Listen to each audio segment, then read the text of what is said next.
Humiliated by her fiancé for her curvy figure, she never imagined his powerful CEO secretly admired her strength. But before we dive into the full story, let me know where you're watching from and what time it is. Now, subscribe to the channel and let's get started. The sound of shattered glass echoed through Jasmine Hawkins's small apartment as the framed photo of her and Adam hit the floor. She stared at the broken pieces, tears streaming down her face, her breath coming in ragged gasps. 32 years, a successful career as a pastry chef, and still, she found herself crying over a man who couldn't love her for who she was. Her fingers trembled as she picked up the frame, examining the image of a seemingly happy couple at the Space Needle. In the photo, Adam's arm was draped around her shoulders, both smiling as the Seattle skyline stretched behind them. That had been 6 months ago, before everything fell apart. "You're too curvy for me, Jasmine," Adam had said just 3 hours earlier, his voice cold and clinical like he was discussing a business transaction rather than ending their 2-year relationship. "I need someone who fits the image of the kind of woman who should be with a rising executive." He had the audacity to say this while standing in her kitchen, the kitchen where she had prepared countless meals for him, where she had spent sleepless nights perfecting recipes that would eventually land her the head pastry chef position at Belltown Bakery. Her fingers traced the crack that now ran across the glass, splitting their image in two, a fitting metaphor. She had given him everything, her time, her heart, her dreams. They had planned a future together, even set a wedding date, and now, with a few callous words, he had reduced her to nothing more than a body type that didn't meet his standards. Jasmine placed the broken frame face down on the coffee table and walked to the full-length mirror in her bedroom. She studied her reflection, the curves that had always been part of her, the features she had worked to accept and love after years of societal pressure telling her she should be smaller, thinner, less. Her hips, her breasts, her rounded arms, they were all pieces of who she was. She was healthy, strong, and until today, she had thought beautiful. The buzzing of her phone interrupted her thoughts. It was Mia, her best friend since culinary school. "He did what?" Mia's voice exploded through the speaker after Jasmine explained what happened. "Tell me you're joking. Tell me that shallow, pretentious jerk didn't actually say that to your face." "I wish I could," Jasmine replied, sinking onto her bed.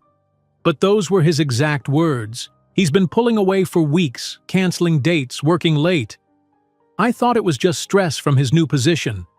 Turns out he was just working up the courage to tell me I'm not thin enough to be with Seattle's newest junior executive.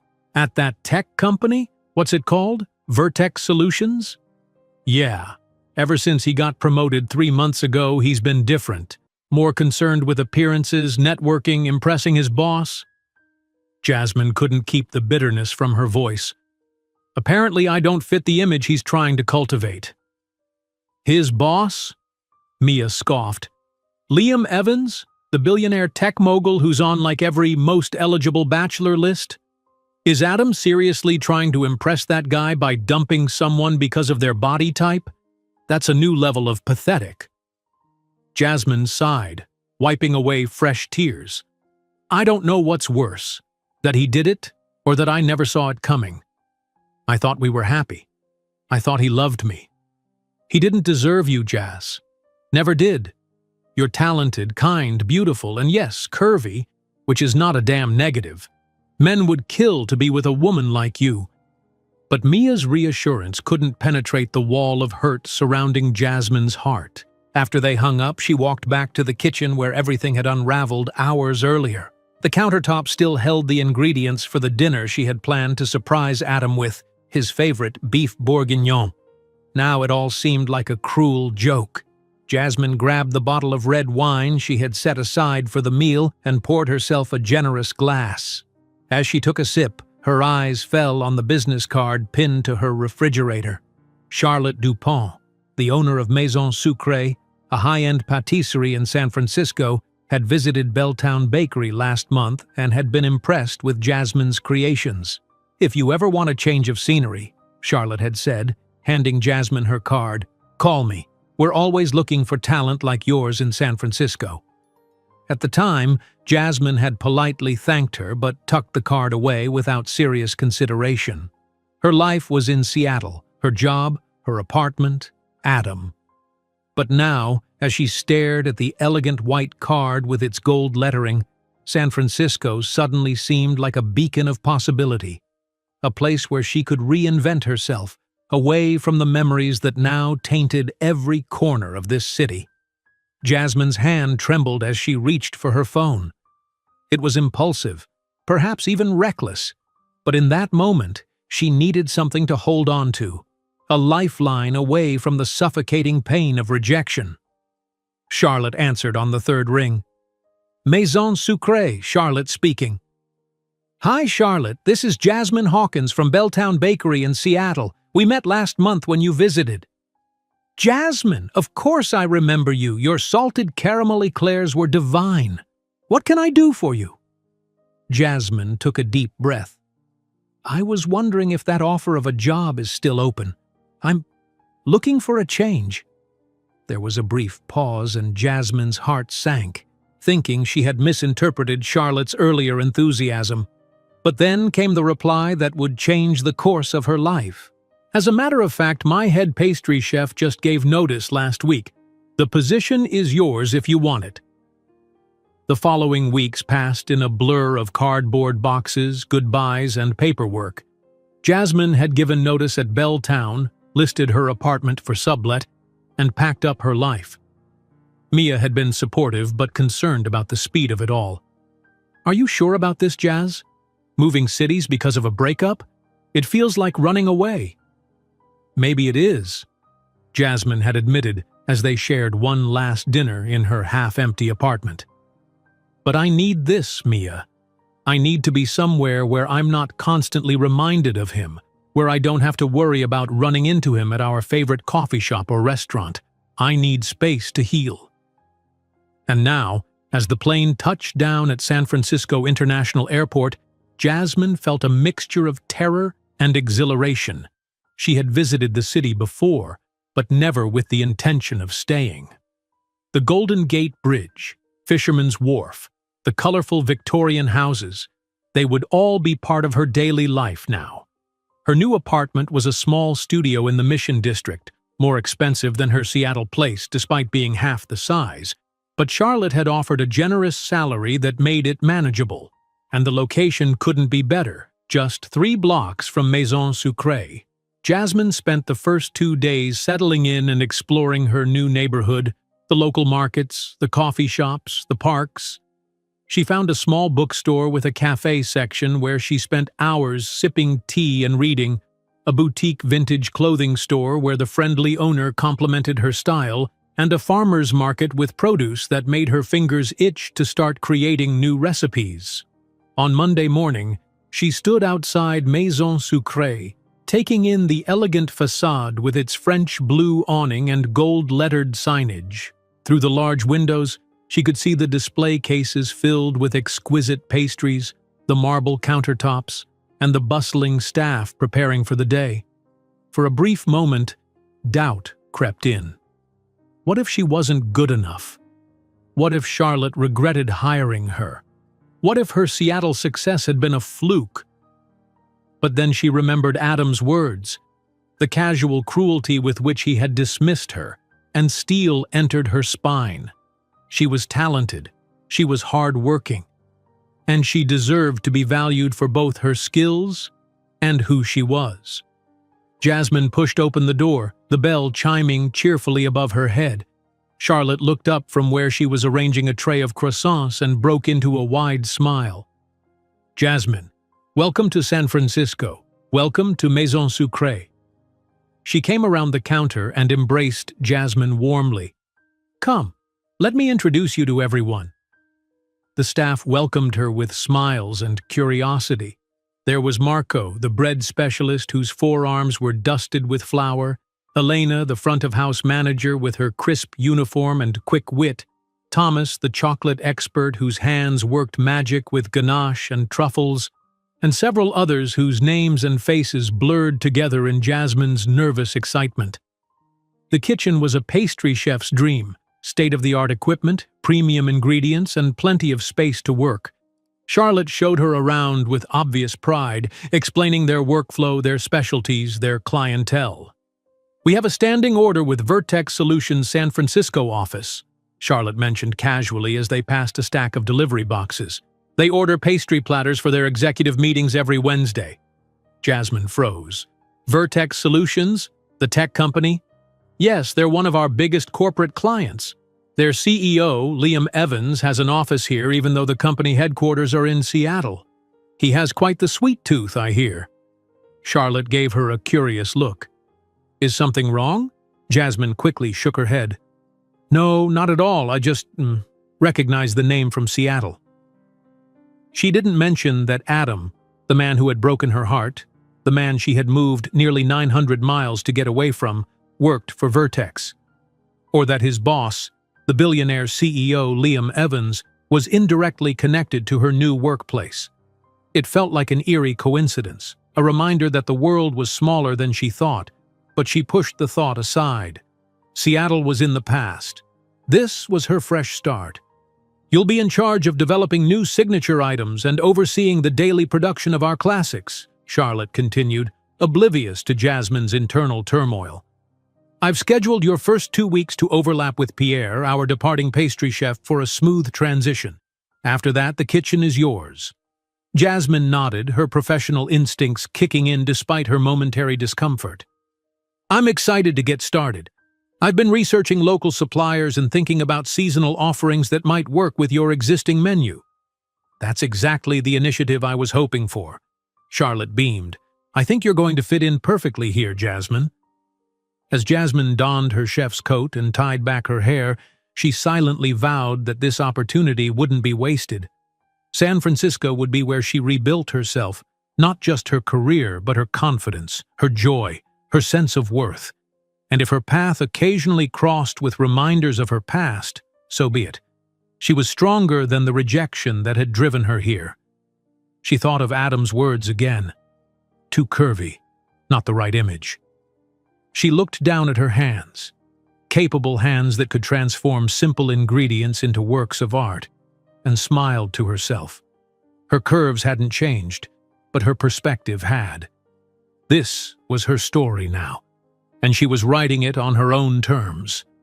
Jasmine's first week at Maison Sucrée passed in a whirlwind of activity. Pierre, the departing pastry chef, was a serious Frenchman in his 50s with exacting standards and a methodical approach. While he wasn't particularly warm, his respect for technique was evident in every movement, and Jasmine absorbed his lessons eagerly. "Your piping technique is good," he observed on her third day, watching as she decorated a tray of Paris Brest with hazelnut praline cream. "But you hold the bag too tight. Relax your grip. Let the cream flow naturally." Jasmine adjusted her hold, surprised at how such a small change transformed the look of the final product. "Thank you," she said, studying the more elegant swirl that resulted. Pierre nodded curtly. "You have talent. But talent is nothing without precision and consistency. At Maison Sucrée, every pastry must be identical to the one before it. Our customers expect perfection." By the end of the week, Jasmine's hands were sore, her feet ached, and her brain buzzed with recipes, techniques, and customer preferences. But beneath the exhaustion was a steadily growing sense of accomplishment. She was doing it, starting over, building something new. Her small studio apartment was gradually feeling more like home. She'd hung curtains, arranged her collection of vintage baking molds on a shelf, and placed potted herbs on her tiny balcony. Each night, she fell into bed, bone-tired but content, too exhausted to dwell on memories of Adam or the life she'd left behind. On Wednesday of her second week, Charlotte approached her as she was preparing a batch of chocolate soufflés. "Jasmine, I'd like you to handle the Vertex delivery today. Elena usually does it, but she called in sick. It's important we make a good impression. They're one of our biggest accounts." Jasmine froze, her whisk suspended mid-air. The The Vertex delivery? To their offices? Yes, for their executive meeting, it's quite straightforward. 3 trays of assorted pastries. The car will be ready at 10. Charlotte tilted her head. Is that a problem?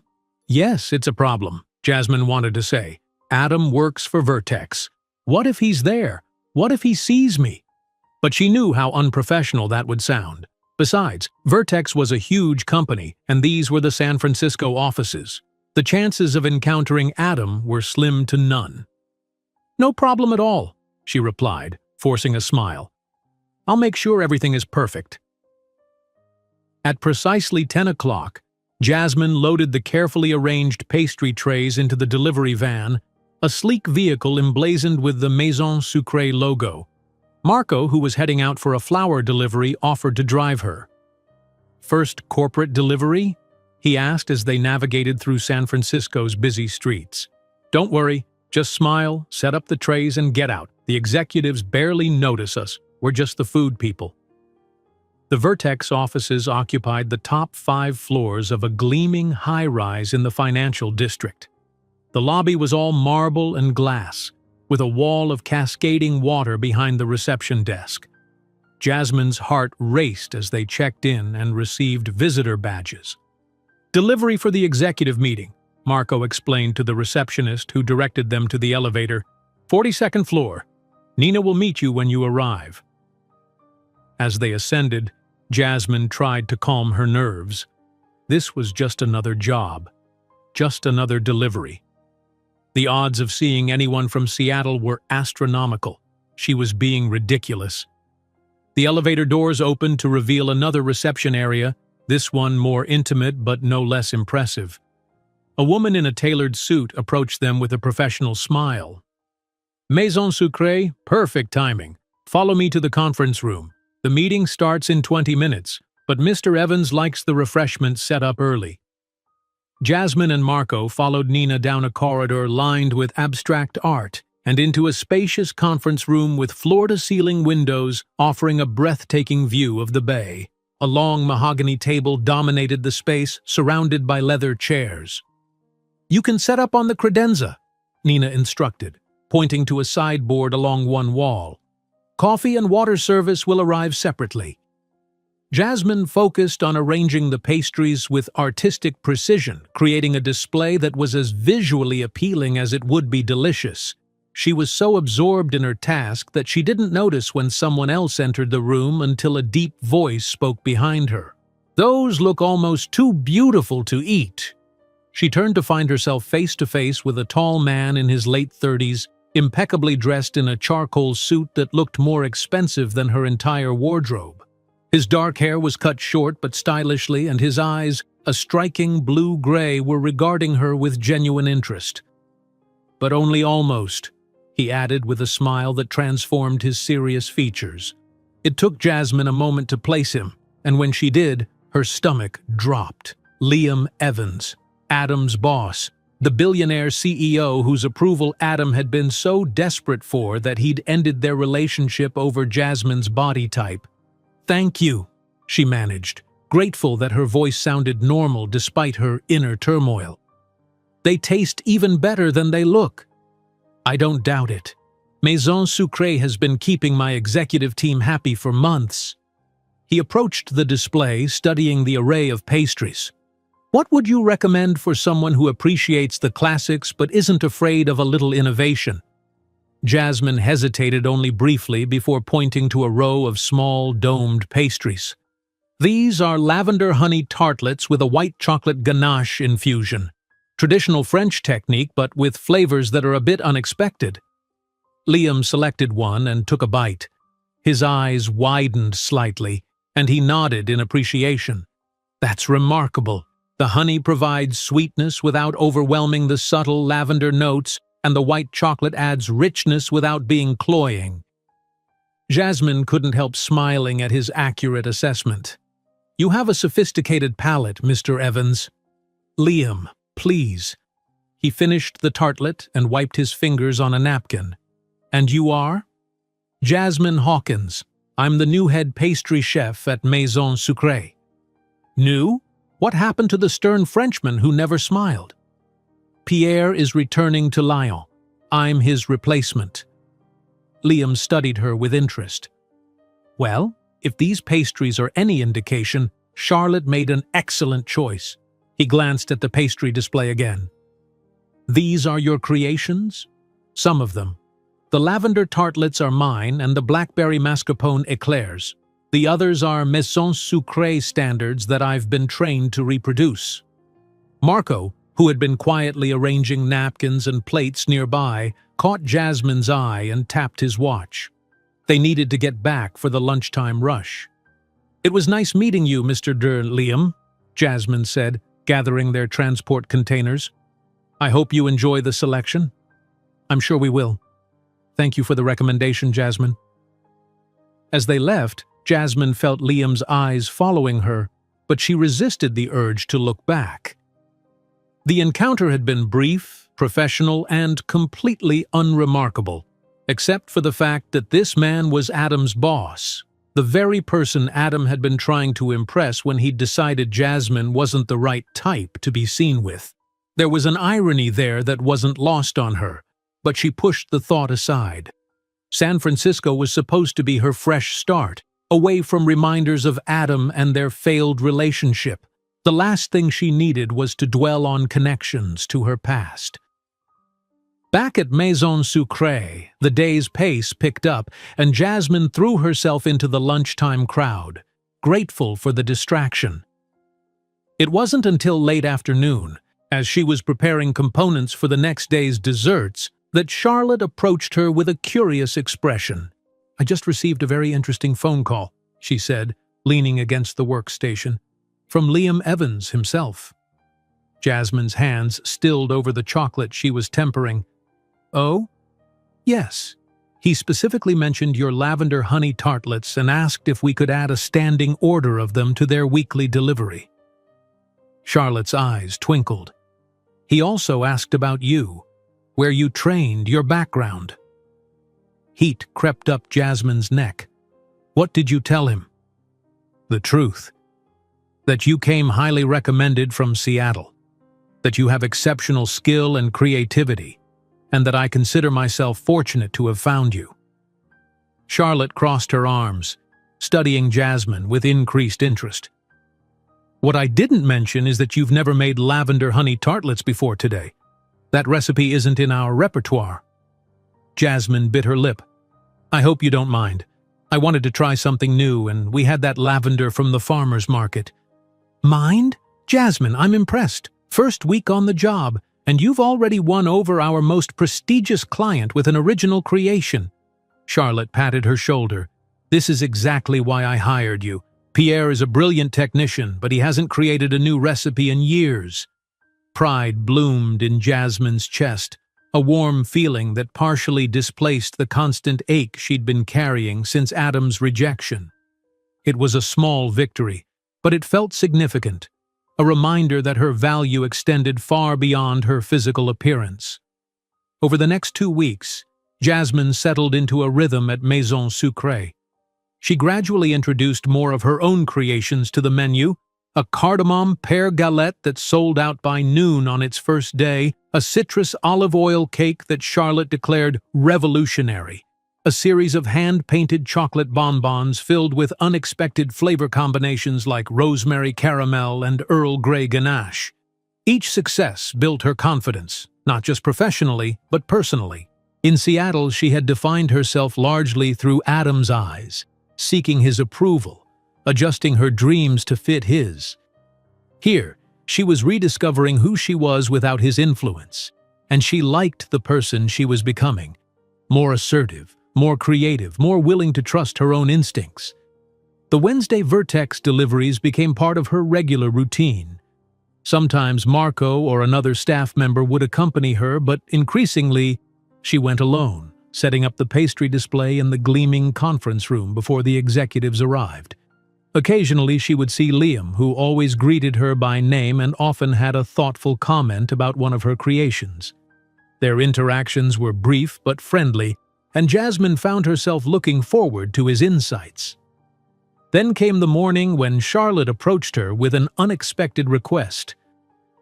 Liam Evans is hosting a charity gala at his home this Saturday, she said, handing Jasmine a formal-looking letter. He's requested that Maison Sucrée handle the dessert service, and he's specifically asked for you to oversee it. Jasmine took the letter, scanning its contents. The event was to benefit a foundation providing culinary training for underprivileged youth, a cause close to her heart. The guest list would include some of the most influential people in the tech and finance worlds, as well as local celebrities and politicians.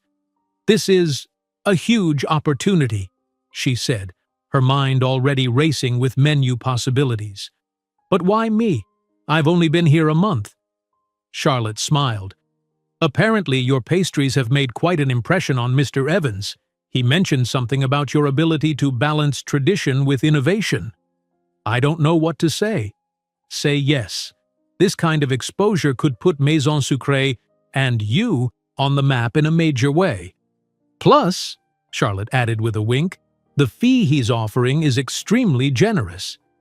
Jasmine nodded, excitement and a touch of anxiety mingling in her stomach. "Yes. Of course, yes." "Excellent. He's requested a meeting tomorrow afternoon to discuss the menu.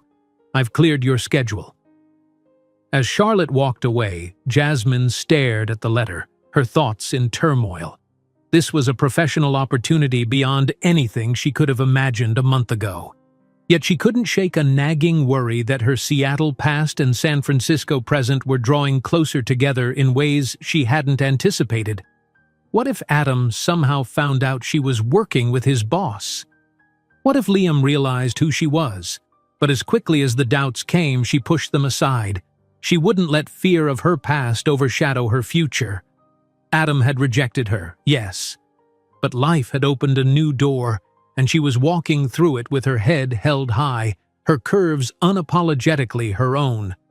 The following afternoon, Jasmine arrived at Vertex's offices 15 minutes early, a portfolio of dessert ideas tucked under her arm. She'd spent most of the previous night sketching designs, testing flavor combinations, and calculating portions for a gala of the size Liam had described.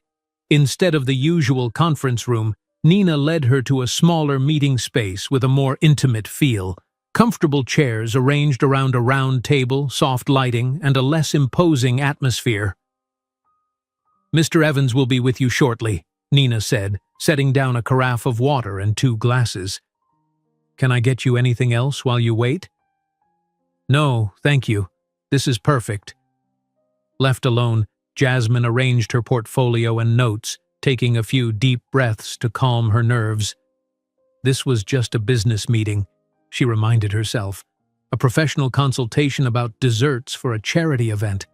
The fact that it was with Adam's boss, a billionaire CEO who could potentially catapult her career to new heights, was, well, not something she should dwell on if she wanted to remain composed. The door opened and Liam entered, dressed more casually than she'd seen him before. Dark jeans and a light blue button-down shirt that matched his eyes. Without the formal suit, he looked younger, more approachable. "Jasmine, thank you for coming," he said, shaking her hand. His grip was warm and firm. "I appreciate you accommodating my schedule on such short notice." "It's my pleasure. This type of event is a dream project for any pastry chef." Liam settled into the chair across from her. "Before we dive into the menu, I should explain a bit more about the foundation and what we're trying to accomplish with this gala." He spoke passionately about the culinary training program, which provided not just cooking skills, but also business education, mentorship, and job placement services to young people from disadvantaged backgrounds. The foundation had already helped launch several successful careers and small businesses, but they needed funding to expand to more cities. "Food changed my life," Liam said, his expression earnest.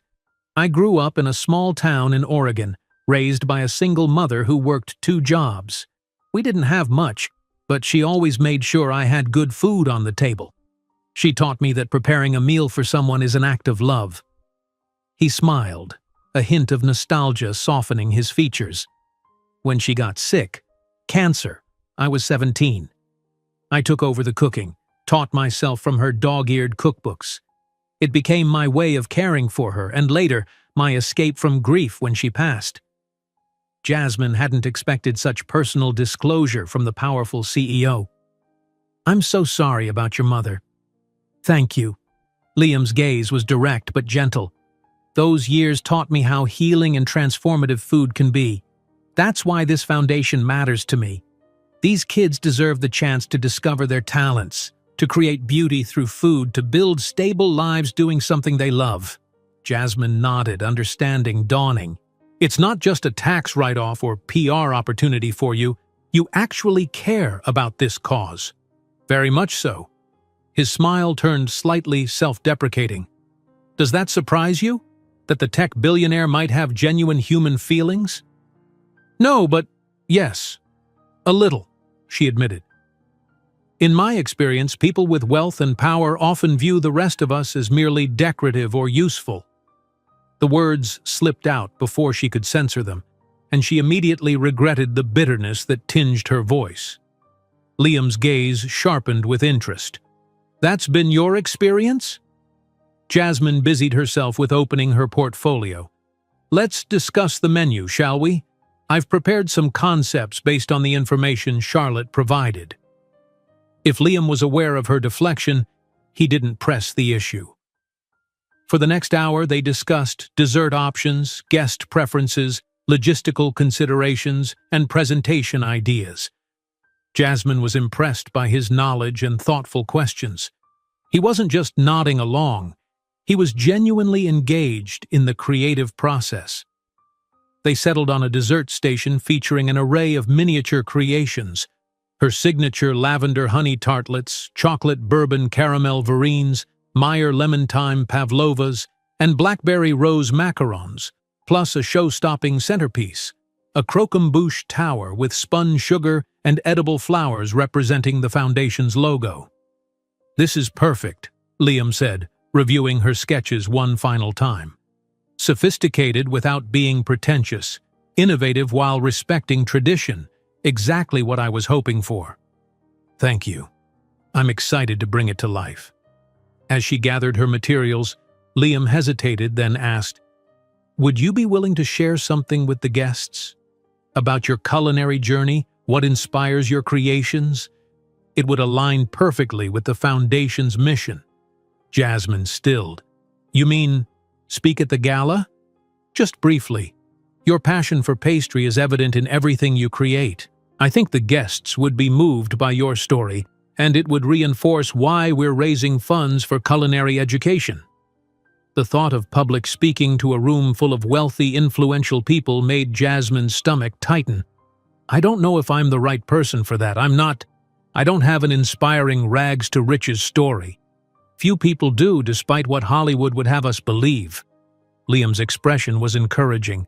"What you do have is authentic passion and remarkable talent.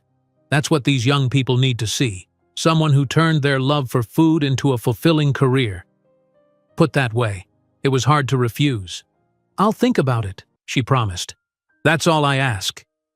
Liam walked her to the elevator. "I'm looking forward to Saturday, Jasmine." As she descended to the lobby, Jasmine couldn't help smiling. The meeting had gone better than she'd expected, and the project was genuinely exciting. Liam wasn't at all what she'd imagined based on Adam's constant name-dropping and attempts to impress him. Where Adam had described a ruthless, exacting businessman who valued polish and pedigree, she'd met a thoughtful, unpretentious person with real passion and surprising depth. The days leading up to the gala were a whirlwind of preparation. Charlotte had given Jasmine additional staff and full use of the kitchen during off-hours to prepare components that could be made in advance. Every night, Jasmine returned to her apartment exhausted but exhilarated, her mind filled with to-do lists and last-minute adjustments. On Friday evening, as she was testing the stability of the croquembouche structure one final time, her phone buzzed with a text from Mia. "How's SF treating you? Any cute sourdough bakers wooing you with their perfectly proofed loaves?" Jasmine smiled, realizing she'd neglected to update her best friend on recent developments. She quickly called Mia, tucking the phone between her ear and shoulder as she continued working. "Well, look who remembered I exist. Mia teased by way of greeting. "I'm sorry, things have been crazy here. I'm preparing for this huge charity gala tomorrow, for a foundation that provides culinary training to underprivileged youth." "That sounds amazing. Is it for a local organization?" "Sort of." Jasmine hesitated, then plunged ahead. "The gala is hosted by Liam Evans." There was a moment of stunned silence. Liam Evans? As in Adam's boss, Liam Evans? The billionaire? "The very same." "How did… what? Explain!" Mia spluttered. Jasmine recounted how Vertex was a client of Maison Sucre, her initial meeting with Liam, and how he'd specifically requested her to handle the desserts for his gala. "Does he know who you are? That you were engaged to Adam?" "No, and I plan to keep it that way. It's just a professional relationship, Mia. Still, it's cosmic justice somehow. Adam dumps you because you're not right for his career advancement, and now his boss is specifically seeking out your talent." Mia's voice took on a mischievous tone. "Is he hot? Liam Evans? The magazines always make him look like a cross between a Greek god and a Wall Street shark."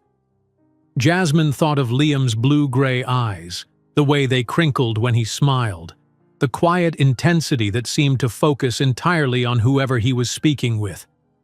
"He's not unattractive," she admitted. "But that's completely irrelevant. This is a business opportunity, nothing more." "If you say so," Mia said, unconvinced. "Just promise me one thing." "What's that?" "If Adam shows up at this gala, which, given that it's his boss's event, is a distinct possibility, promise me you'll hold your head high and show him exactly what he gave up." The thought hadn't occurred to Jasmine, and now it sent a cold wave of anxiety through her. "Adam wouldn't come all the way from Seattle for a charity event," she said, more to convince herself than Mia. "Maybe not, but if he does, remember, you're not the same person he rejected. You're stronger now, more successful, happier." After they hung up, Jasmine stared at the delicate sugar sculpture she'd been working on, Mia's words echoing in her mind. Was she happier? Yes, she realized with some surprise. Despite the heartbreak that had driven her to San Francisco, despite the occasional pangs of loneliness and doubts about starting over, she was genuinely happier here than she'd been in the final months with Adam. Here she was valued for her talent and creativity. Here she had the freedom to express herself through her work without constantly measuring against someone else's expectations. Here, her curves were simply part of who she was, not a flaw to be judged or critiqued. Saturday dawned clear and mild, a perfect San Francisco spring day. Jasmine arrived at Liam's Pacific Heights mansion at noon, a full 6 hours before the event, her team following in the Maison Sucre van with all the prepared components. The house was a stunning blend of contemporary design and classic architecture, with expansive windows offering views of the Golden Gate Bridge. A small army of event staff was already setting up, arranging flowers, positioning furniture, testing lighting and sound systems. Nina greeted her at the door and led her to a professional kitchen that would make most restaurants envious. "Mr. Evans had this designed by a chef friend of his," she explained. "He enjoys cooking when his schedule allows. The staff kitchen is through there, but he thought you might prefer to work in here." Jasmine surveyed the pristine space with its top-of-the-line equipment, ample counter space, and perfect lighting. "This is incredible. I'll leave you to set up. Let me know if you need anything at all." For the next several hours, Jasmine and her team worked methodically, assembling desserts, finalizing presentations, and constructing the croquembouche centerpiece. They had just completed the final touches when Liam appeared in the doorway, now dressed in a tuxedo that fit him with precision. "How is everything going?" he asked, his eyes widening as he took in the array of desserts. "These look even more spectacular than I imagined." Jasmine, suddenly conscious of her chef's coat dusted with powdered sugar and her hair escaping its pins, smiled. "Thank you. We're right on schedule." "I'd offer to help, but I suspect I'd only get in the way." His gaze settled on the croquembouche tower with its delicate threads of spun sugar. That's extraordinary. Like something from a fairy tale. It's meant to be broken, you know, Jasmine said. The guests pull it apart, each taking a piece. It's meant to be shared, enjoyed together. Like all the best things in life. Their eyes met briefly, and something unspoken passed between them. A moment of connection that went beyond chef and client, beyond professional collaboration. Then Nina appeared, needing Liam's input on a last-minute seating change, and the moment dissolved. But as he left, he turned back to Jasmine. I forgot to mention, I left something for you in the guest suite upstairs. Nina can show you. For this evening. Before she could ask what he meant, he was gone, swept back into host duties. One of the staff directed her to the guest suite, an elegant room with an attached bathroom and dressing area. On the bed lay a large, flat box with a note. Every chef deserves to see their creations enjoyed. Please join the gala as my guest once service is complete. Liam. Inside the box was a dress, a rich midnight blue gown with a subtle shimmer, elegantly cut to flatter a curvy figure. Beside it were matching shoes and a small clutch.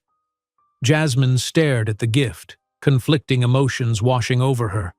The gesture was thoughtful, even sweet, but it was also presumptuous. Did he expect her to change roles from service provider to guest? And how did he know her size? As if anticipating her questions, a second note lay under the dress. Charlotte helped with sizing. No obligation, just an invitation. The desserts should be the star tonight, but the artist behind them deserves recognition too. Looking at the beautiful gown, Jasmine felt a flutter of excitement. Perhaps it was unconventional. But then, nothing about this job had been conventional from the start. And after all the work she and her team had put into the desserts, there was a certain appeal to seeing guests enjoy them, to being part of the event rather than hidden away in the kitchen. With a small smile, she carefully rehung the dress. First, she had a dessert service to oversee. Later she would decide whether Cinderella wanted to go to the ball after all. The gala began at 6, and by 7, the mansion was filled with the gentle hum of conversation, punctuated by occasional laughter and the soft notes of a string quartet.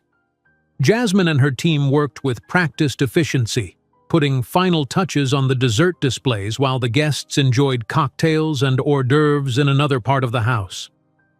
Everything looks perfect, Charlotte said, having arrived to oversee the final presentation. You've outdone yourself, Jasmine. Thank you. Jasmine adjusted a delicate sugar decoration on the croquembouche. I couldn't have done it without the team. Charlotte's gaze drifted to the blue dress hanging in the staff area. Are you going to wear it? I haven't decided yet.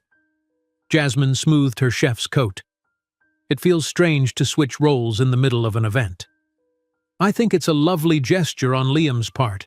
He values talent, and he wants you to be recognized for yours. Charlotte smiled knowingly. Besides, when was the last time you got dressed up and enjoyed yourself? The question hit home.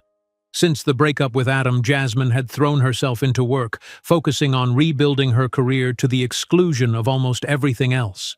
When had she last taken an evening just to enjoy herself?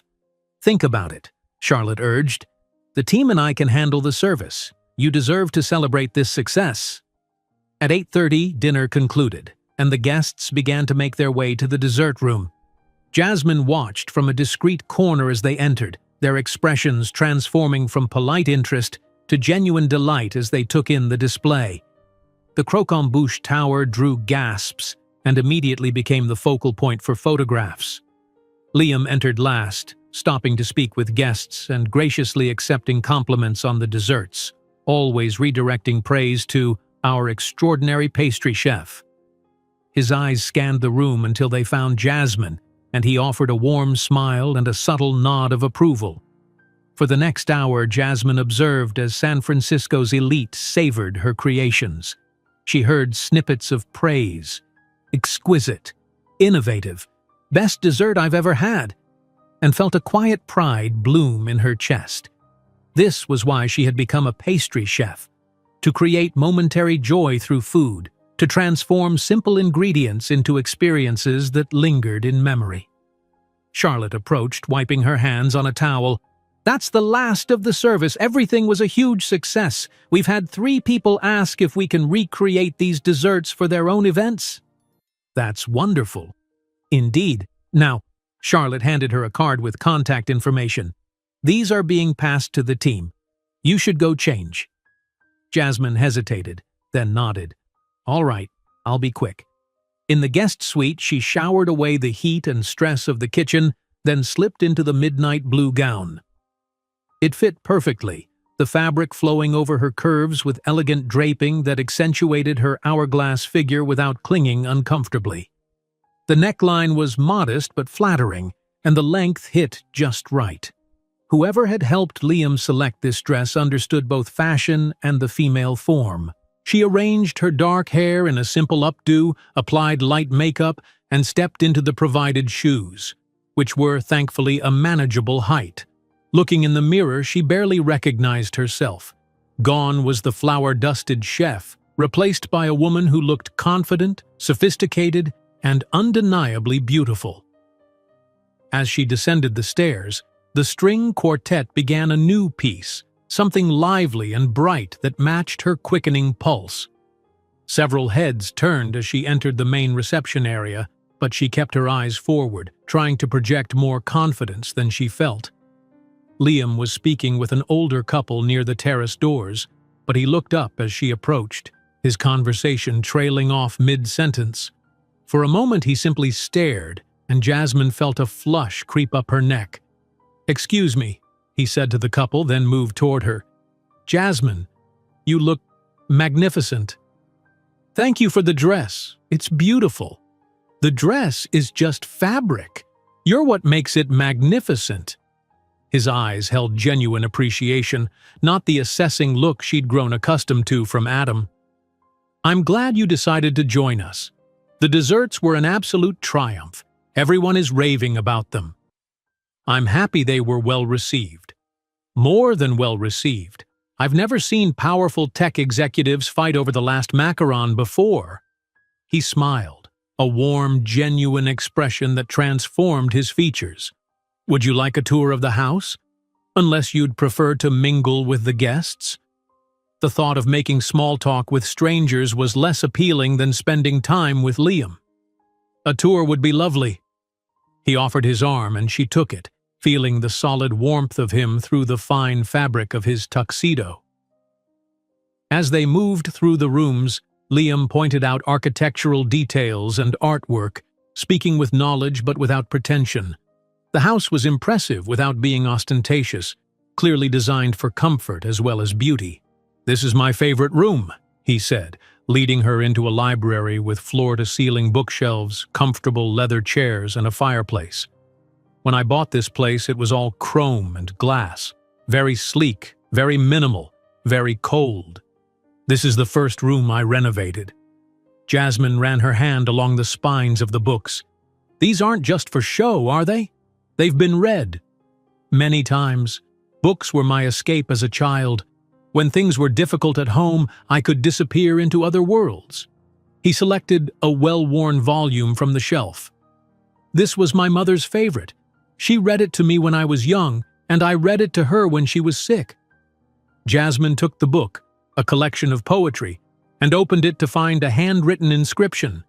"To my Liam, find beauty in words, in the world, and in yourself. Love always, Mom." She sounds like a remarkable woman. She was. Liam's eyes held a distant look. "I think she would have loved your desserts. She had a weakness for anything with lemon." "The pavlovas," Jasmine said with a smile. "Those were her favorite too." They stood in comfortable silence for a moment, surrounded by books and the distant sounds of the gala. There was an intimacy to the moment that Jasmine hadn't expected, a connection that went beyond their professional relationship. "Liam, there you are." Nina appeared in the doorway. "The foundation director is ready for your speech." "Thank you, Nina. I'll be right there." He turned to Jasmine. "Duty calls. Will you join me?" She nodded, returning the book to its place on the shelf. As they walked back to the main reception area, Liam's hand rested lightly on the small of her back, a gentle, almost protective gesture that sent a flutter through her stomach. The guests gathered as Liam took his place at a small podium. He spoke eloquently about the foundation's mission and successes, introduced the director and a young graduate of the program who shared his moving story, and then, to Jasmine's surprise, turned toward her. One of the things our foundation emphasizes is that food is more than sustenance. It's art, connection, and sometimes salvation. No one exemplifies this better than the talented pastry chef who created tonight's extraordinary desserts. Jasmine Hawkins has recently joined Maison Sucrée from Seattle, bringing a fresh vision and remarkable skill to San Francisco's culinary scene.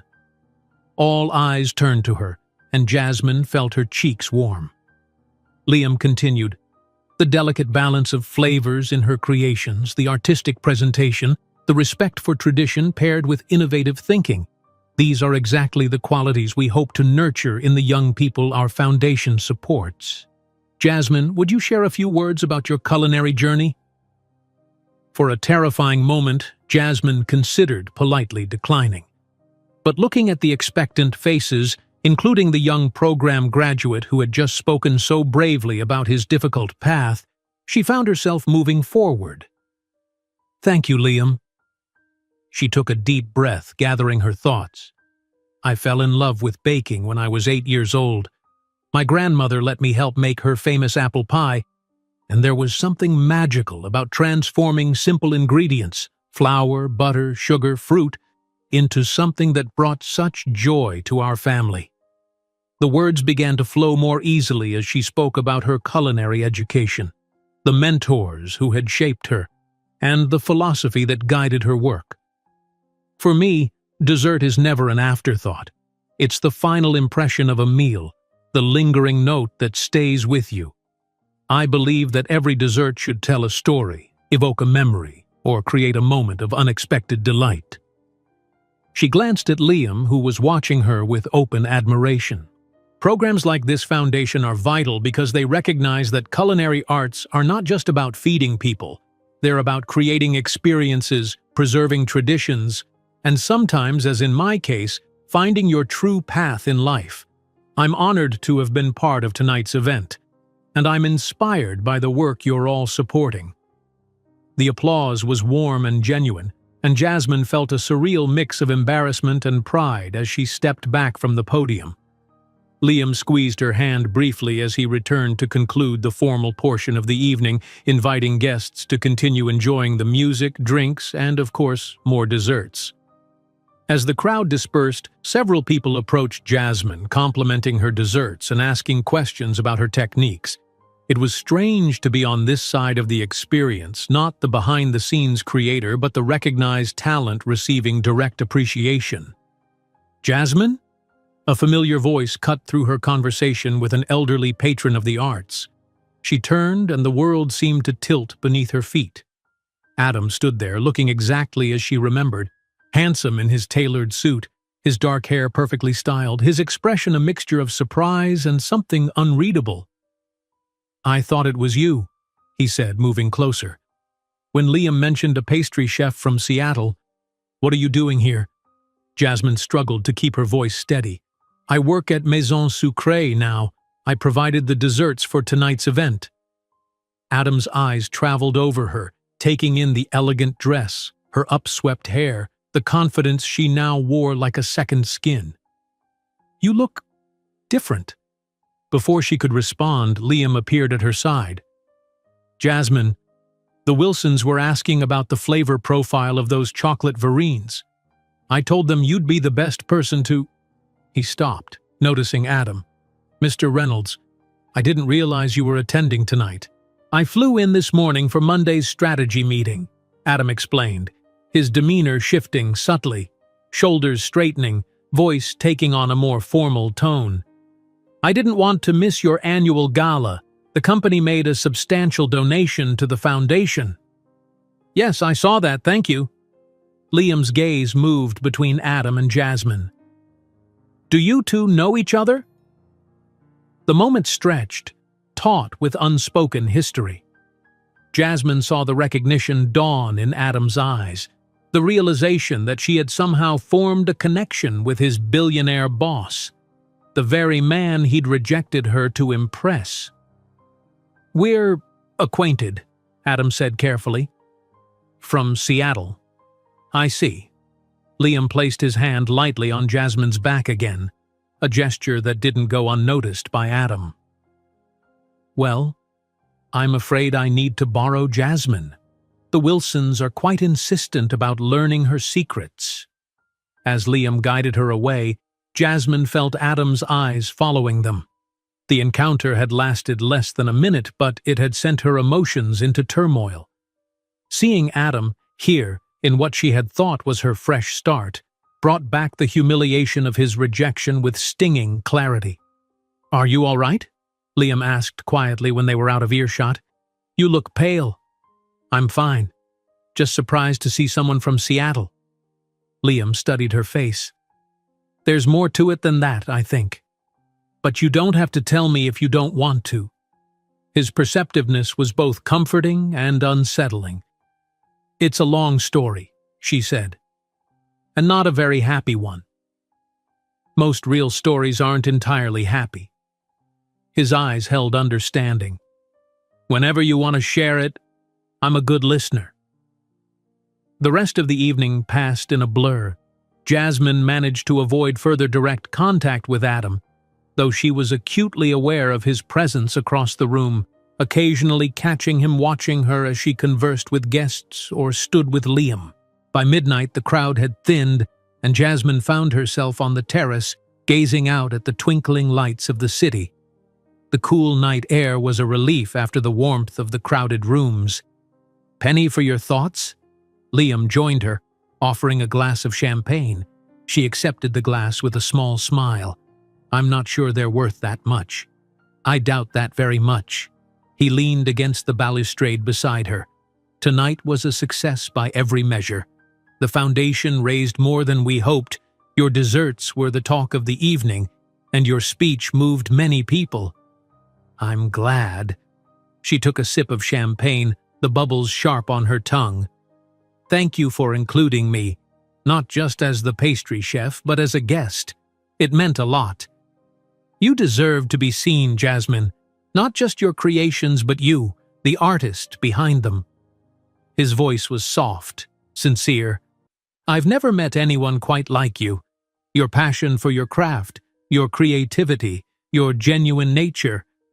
They're rare qualities in my world." His words warmed her more than the champagne. For a moment, she allowed herself to imagine possibilities. A connection beyond professional admiration, a relationship with someone who saw her true value. But then Adam's face flashed in her mind, and reality reasserted itself. "I should be going," she said. "It's late, and I'm sure you have other guests to attend to." Liam looked as if he wanted to say more, but instead nodded. "I'll have my driver take you home." As the sleek town car pulled away from the mansion, Jasmine leaned back against the leather seat, emotions churning. The evening had been magical in so many ways. Her professional triumph, Liam's kindness and obvious interest, the confidence she'd felt in that beautiful dress. But Adam's unexpected appearance had cast a shadow, reminding her of the pain and insecurity she'd thought she'd left behind in Seattle. Worse, it had raised questions she couldn't easily answer. What would happen when Adam inevitably told Liam about their past relationship? Would Liam's appreciation turn to awkwardness or pity? And what about her own feelings, so newly awakened after months of emotional numbness? The city lights blurred outside the window, beautiful but distant, much like the evening's brief taste of a world so different from her own. Jasmine closed her eyes, unsure whether to hope for more or protect herself from hoping at all. Sunday morning dawned with a gentle fog rolling in from the bay, wrapping San Francisco in a soft, gray embrace. Jasmine woke early despite the late night, her body conditioned to bakery hours. She made coffee and carried it to her tiny balcony, where her potted herbs provided the only touch of green in her urban surroundings. The events of the previous evening played through her mind like scenes from a movie. The stunning success of her desserts, the admiration in Liam's eyes when she'd appeared in the blue dress, the warmth of his hand on her back as they'd toured his home, and then, like a jarring cut in an otherwise perfect film, Adam's unexpected appearance. Her phone chimed with a text from Charlotte. "Congratulations on last night's triumph. 3 event inquiries already this morning. Take the day off. You've earned it." Jasmine smiled, grateful for Charlotte's recognition. The professional aspect of the evening had indeed been a success, one that might significantly impact her career trajectory. But the personal complications left her feeling unsettled. She was halfway through her second cup of coffee when her phone rang. Unknown number, but with a Seattle area code. Her stomach tightened. "Hello?" Jasmine. Adam's voice, familiar yet strangely distant now. "We need to talk." She considered hanging up, pretending the call had dropped, but something inside her, perhaps newfound backbone, perhaps just curiosity, made her stay on the line. "I'm not sure we have anything to discuss, Adam. You're working with my boss." His tone held an accusation. "Was that your plan all along? To what? Get revenge?" The suggestion was so absurd that Jasmine actually laughed, a sharp, incredulous sound. "Revenge? I moved to San Francisco to get away from you, Adam. To start fresh after you made it abundantly clear that my body type didn't fit your professional aspirations." "I never said—" "You absolutely did. Those were your exact words." She took a deep breath, surprised at how steady her voice remained. "Meeting Liam was pure coincidence. Maison Sucré had a standing contract with Vertex's San Francisco office long before I arrived." There was a pause. Then Adam spoke again, his voice softer, almost ingratiating. "You looked beautiful last night, Jazz. That dress, you've lost weight?" "No." The single word carried quiet pride. Same curves, same body, just a newfound appreciation for it. Another pause. "I've missed you." The words might once have weakened her, might have stirred hope or longing. Now they just fell flat. "What do you want, Adam?" "I'm in town until Wednesday. Have dinner with me. Let's talk about us, about what happened. I made a mistake." There it was, the admission she might have ached for just weeks ago. Now it felt hollow, too little too late. "There is no us to discuss. You made your choice very clear in Seattle. People change. Perspectives change." His voice lowered. "Besides, now that you're working so closely with Liam, we have even more reason to reconnect. It could be beneficial for both of us." And there was the real reason for his call. Not remorse, not renewed affection, but opportunity. Adam saw her connection to Liam as a potential advantage, a networking strategy. Nothing had changed at all. "Goodbye, Adam." She ended the call, then blocked his number for good measure. Instead of the hurt she might have expected, Jasmine felt oddly liberated. The conversation had confirmed what she'd already begun to suspect, that ending their relationship, painful as it had been, was the best thing that could have happened to her. Adam had never truly valued her, only what she could represent or provide for him. She was finishing her coffee when her phone chimed again, this time with a text from an unknown number. "Thank you again for making last night so special. Would you consider having dinner with me this week? Liam." Her heart skipped. A moment later, another text followed. "This is Liam Evans, by the way. I got your number from Charlotte. I hope that's all right." Jasmine smiled at his unnecessary identification and clarification. For someone so powerful, he showed surprising consideration for boundaries and protocol. She hesitated before responding. Dinner with Liam meant stepping further away from their professional relationship and into something more personal. Was she ready for that? After Adam's call, after all the confusion of seeing him at the gala? Before she could overthink it, she typed, "Dinner would be lovely. Thank you." His response came almost immediately. "Wonderful." Tuesday at 7? I know a place that makes a chocolate soufflé almost as good as yours. Tuesday at 7 works perfectly. Looking forward to judging this supposedly excellent soufflé. For the rest of the day, Jasmine indulged in the luxury of free time, something she'd had precious little of since moving to San Francisco. She explored a used bookstore in her neighborhood, treated herself to lunch at a tiny Vietnamese restaurant, and even bought a new dress from the vintage shop she'd discovered during her first week in the city. It was late afternoon when her phone rang again. Mia this time. "Spill the beans, pastry girl," her friend demanded without preamble. "I saw the photos from the gala on social media. You in that knockout blue dress standing next to Liam freaking Evans while he looked at you like you hung the moon. What is happening? Photos? What photos? The foundation posted them on their Instagram. You didn't know? Wait, I'm sending you the link now." Jasmine's phone pinged with Mia's message, and she clicked through to find a series of professional photos from the gala. There she was in the midnight blue gown, speaking at the podium, smiling at guests, standing beside Liam as they admired the Croquembouche Tower. In one particularly striking image, they were on the terrace, Liam leaning close to say something in her ear, both of them illuminated by the soft glow of string lights, the city skyline a glittering backdrop behind them. "Oh," Jasmine breathed, seeing what Mia meant. The way Liam was looking at her in that photo with undisguised admiration and interest was unmistakable. "Oh? Oh? That's all you have to say? The man looks completely smitten, Jas. It's complicated." Jasmine sighed, then filled Mia in on the events of the gala, including Adam's unexpected appearance and his phone call that morning. "What a snake," Mia fumed. "Trying to slither back into your life only after seeing you with a billionaire. Thank goodness you shut that down." "The thing is," Jasmine said, her voice dropping, "I said yes to dinner with Liam on Tuesday." "Of course you did. Why wouldn't you? He's gorgeous, successful, and clearly appreciates you for who you are. But what if he finds out about Adam and me? What if Adam tells him? So what if he does? You didn't do anything wrong, Jas. You dated someone who turned out to be a shallow jerk. It happens to the best of us. But it might make things weird. Liam is Adam's boss.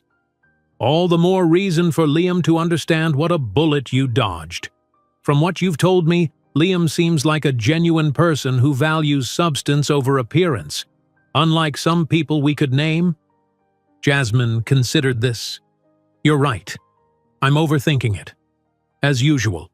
Now tell me about this new dress you bought."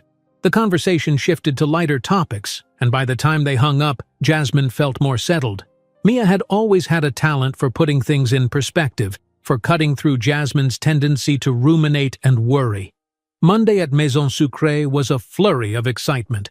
News of the gala's success had spread, and Charlotte had indeed received multiple inquiries from potential high-profile clients. The staff treated Jasmine with increased respect, and even Pierre, who had stayed on part-time as a consultant, nodded approvingly at her latest creation. "You have brought freshness to the classics," he said, sampling her orange blossom madeleines. "It is good." From Pierre, this was effusive praise, and Jasmine accepted it with a grateful smile. By the time Tuesday evening arrived, she had almost managed to set aside her anxieties about Adam, focusing instead on the anticipation of dinner with Liam. She'd chosen the vintage dress, a deep emerald that complemented her olive skin and dark hair, cut in a 1950s style that accentuated her waist and flowed elegantly over her hips. Liam arrived precisely at 7, driving himself in a classic Jaguar that somehow managed to be luxurious without being ostentatious, much like the man himself. "You look lovely," he said as she slid into the passenger seat. There was that genuine appreciation again, so different from Adam's assessing gaze, which had always seemed to be measuring her against some invisible standard. "Thank you. Nice car." "It was my grandfather's. I learned to drive in this car, much to my mother's terror." He smiled at the memory. "I keep it in perfect running condition, but I don't get to take it out often enough." The restaurant was small and intimate, tucked away on a quiet street in Nob Hill. The maitre d' greeted Liam by name but showed no particular deference. This wasn't a place that catered to celebrity or status, but to a genuine appreciation of fine food. They were seated at a corner table partially screened by a lattice covered in climbing plants, creating a sense of privacy without isolation. The menu was handwritten daily, featuring seasonal ingredients and creative interpretations of traditional dishes. "I discovered this place by accident," Liam explained. "I had a flat tire around the corner, and while waiting for assistance, I followed the most incredible aroma to this doorway." "The mark of a true food lover," Jasmine said with approval. "Following your nose even in moments of distress." Their conversation flowed easily, touching on their shared love of food, books they'd enjoyed, places they'd traveled. Liam spoke of growing up in a small Oregon town, of learning to code on an outdated computer in his high school library, of building his first app while still a teenager. "I was lucky," he said, swirling the wine in his glass. "I had natural aptitude for something that happened to become incredibly valuable, but I never forget that luck played a huge role in my success." "Luck and talent and hard work," Jasmine pointed out. "From what I've read, you built Vertex from nothing. With a lot of help along the way." His expression turned thoughtful. "That's why the foundation matters so much to me. I want to create opportunities for people with talent and drive who might not have the advantage of lucky timing." As promised, they ordered the chocolate soufflé for dessert. When it arrived, perfectly risen and fragrant, Liam watched with amusement as Jasmine studied it with a professional eye before taking her first bite. "The verdict?" she considered, savoring the complex flavors. "Excellent texture, good quality chocolate. The orange zest is a nice touch." She smiled. "I'd give it a solid 9 out of 10. "Only 9? There's always room for improvement." Her eyes twinkled. "For instance, a hint of espresso would enhance the chocolate notes without overwhelming them." "I'll be sure to tell the chef. He values constructive feedback from fellow professionals." Liam leaned forward. "Though I suspect your standards might be impossible to meet." "Not impossible, just exacting. I like that about you. Your unwillingness to compromise on quality, on doing things the right way." His gaze held hers. "It's rare." The moment stretched between them, charged with unspoken attraction. Jasmine felt a flush creep up her neck, and she took a sip of water to break the tension. "Can I ask you something?" Liam said, his tone shifting to something more serious. "Of course. At the gala, when Adam Reynolds approached you, I sensed tension. You seemed upset." He paused, choosing his words carefully. "I don't mean to pry, but if there's something I should know." Jasmine's heart sank. Here it was, the moment she'd been dreading. But looking at Liam's open, concerned expression, she knew she couldn't evade the truth. "Adam and I were engaged," she said quietly. "In Seattle. He ended our relationship 3 months ago, just before I moved to San Francisco." Liam's expression remained neutral, but she noticed his hand tighten slightly around his water glass. "I see. I had no idea." "Why would you? It's not something that would come up in professional contexts." "May I ask what happened?" Jasmine looked down at her hands, then back up at Liam, deciding that complete honesty was the only way forward. "He told me I was too curvy to be with a rising executive, that I didn't fit the image of the kind of woman who should be with someone in his position, someone trying to impress you specifically." Liam's expression darkened, genuine anger flashing in his eyes. "He said that? Those exact words?" Jasmine nodded, feeling strangely calm now that the truth was out. "It was humiliating at the time. Devastating, actually. That's why I left Seattle, to get away from the memories, to start fresh somewhere new. And then you ended up working with me, his boss." Liam shook his head, a hint of disbelief in his expression. "Life has a strange sense of humor sometimes. I never planned for any of this to happen. Meeting you, the gala, it was all coincidence." I believe you. He reached across the table, briefly covering her hand with his. And for what it's worth, Adam Reynolds is not only morally bankrupt but also spectacularly wrong. Your beauty, all of you, exactly as you are, is extraordinary. The simple sincerity in his voice brought unexpected tears to Jasmine's eyes. She blinked them away, embarrassed by her emotional response. Thank you, she said softly, for understanding. Of course. Liam's expression softened. Thank you for trusting me with the truth. The rest of the evening passed in a gentler mood, their conversation turning to lighter topics. When Liam drove her home, he walked her to her door but didn't press for more. Just a warm good night, a promise to call her the next day, and a lingering look that spoke of things yet to unfold between them. As Jasmine prepared for bed that night, she felt a weight lifted. Whatever happened next with Liam, whether friendship or something more, it would be built on honesty and mutual respect. After Adam's rejection, after months of questioning her worth, that felt like a gift beyond measure. Wednesday morning brought a delivery to Maison Sucrée, a stunning arrangement of white peonies, pale pink garden roses, and fragrant lavender sprigs. The card simply read, "Thank you for your honesty. Dinner again soon? L." Charlotte raised an eyebrow as she handed Jasmine the flowers. These are definitely not our regular vendor's work. Paolo only uses local wildflowers and never includes a card. Jasmine felt heat rise to her cheeks as she placed the arrangement on her workstation. They're from Liam. We had dinner last night. I see. Charlotte's expression was knowing but free from judgment. Well, they're beautiful. And you deserve beautiful things, Jasmine. Throughout the morning, Jasmine found herself glancing at the flowers as she worked, their delicate fragrance infusing the kitchen with springtime. The gesture touched her, not just the flowers themselves, but the message acknowledging her courage in sharing her past. By lunchtime, she had texted Liam a thank you and accepted his invitation for another dinner on Friday. Their exchange was warm but measured, both seemingly content to let whatever was developing between them unfold at its own pace. The day proceeded smoothly until mid-afternoon when Elena burst into the kitchen, her eyes wide with alarm. "Jasmine, there's someone asking for you out front. He's being insistent." Jasmine wiped her hands on her apron. "Did he give a name?" "Adam something. Says he's an old friend from Seattle." Jasmine's stomach dropped.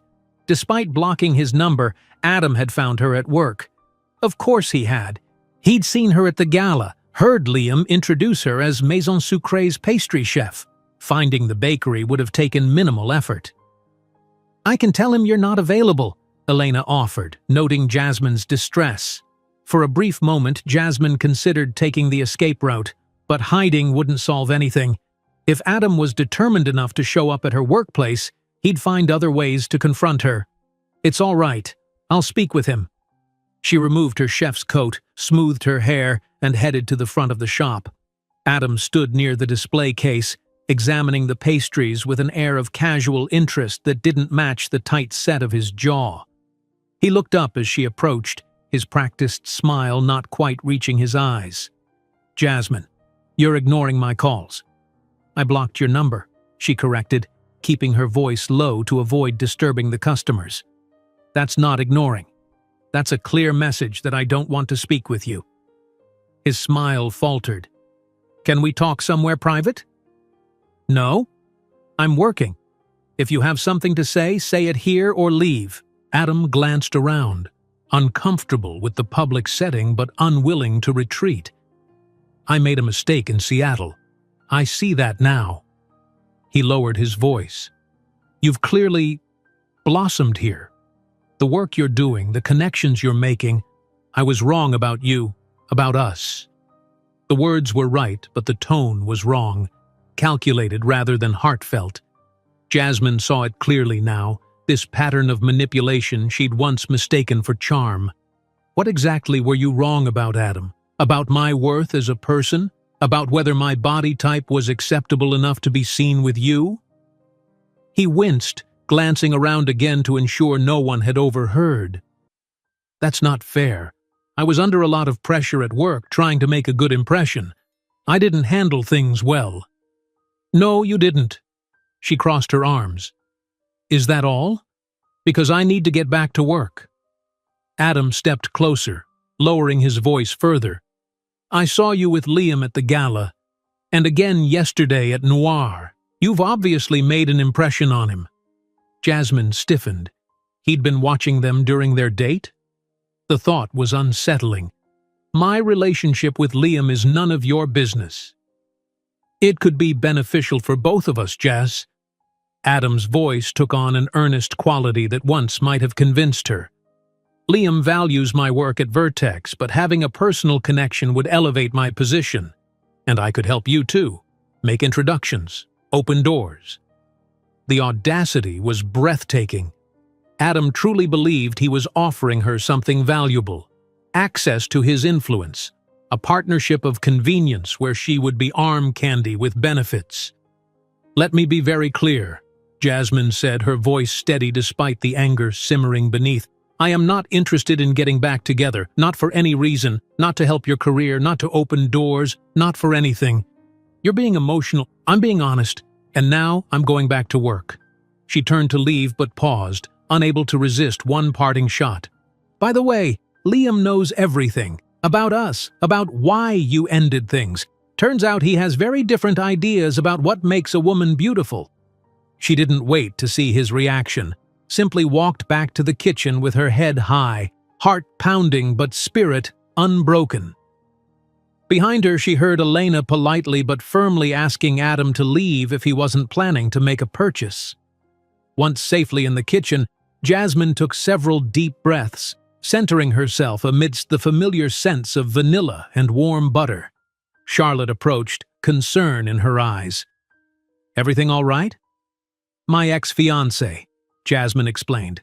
He's in town for business and thought we might reconnect. Judging by your expression, I'm guessing you declined his offer. Emphatically. Charlotte squeezed her shoulder. Good for you. Now let's channel that energy into something constructive. The Gardner wedding consultation is in 30 minutes. Grateful for the distraction, Jasmine threw herself back into work. By the time she left Maison Sucrée that evening, Adam's unwelcome visit had receded to a minor irritation rather than a major disruption. She was different now, stronger, more confident in her worth, less willing to accept treatment that diminished her. When she reached her apartment, she found a text from Liam. Hope your day went well. Looking forward to Friday. She smiled, typing back, had an unexpected visitor at work, Adam, all handled now. Looking forward to Friday too. His response came quickly. Are you all right? Do you want to talk about it? The simple concern warmed her.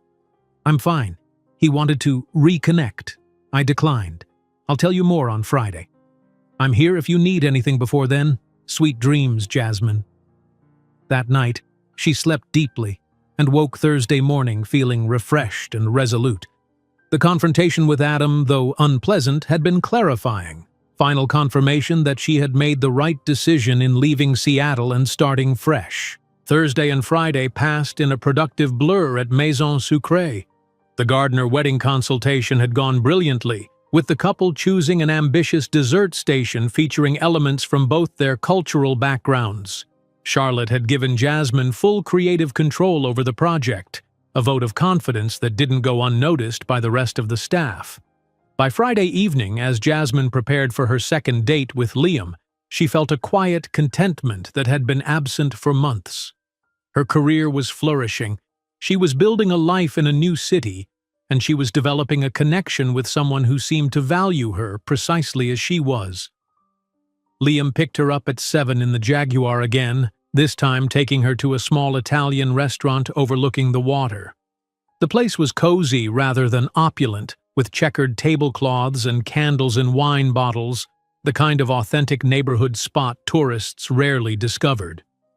The owner's grandmother still makes the pasta every morning, Liam explained as they were seated. I thought you might appreciate the craftsmanship. I always respect dedication to traditional methods." Jasmine smiled, touched by his consideration in choosing a place that would resonate with her culinary sensibilities. Over antipasti and wine, she told him about Adam's visit to the bakery, recounting the exchange with a wry detachment that surprised even her. "He actually suggested that reconnecting with him would be beneficial for both of us," she said, shaking her head, "as if I'd want to be with someone who only sees me as a networking opportunity." Liam's expression darkened. "The more I learn about Adam Reynolds, the less I understand how he's advanced as far as he has at Vertex. He's very good at presenting the version of himself he thinks people want to see." Jasmine took a sip of her wine. "I fell for it for 2 years. We all have blind spots when it comes to people we care about." Liam's tone was gentle, free from judgment.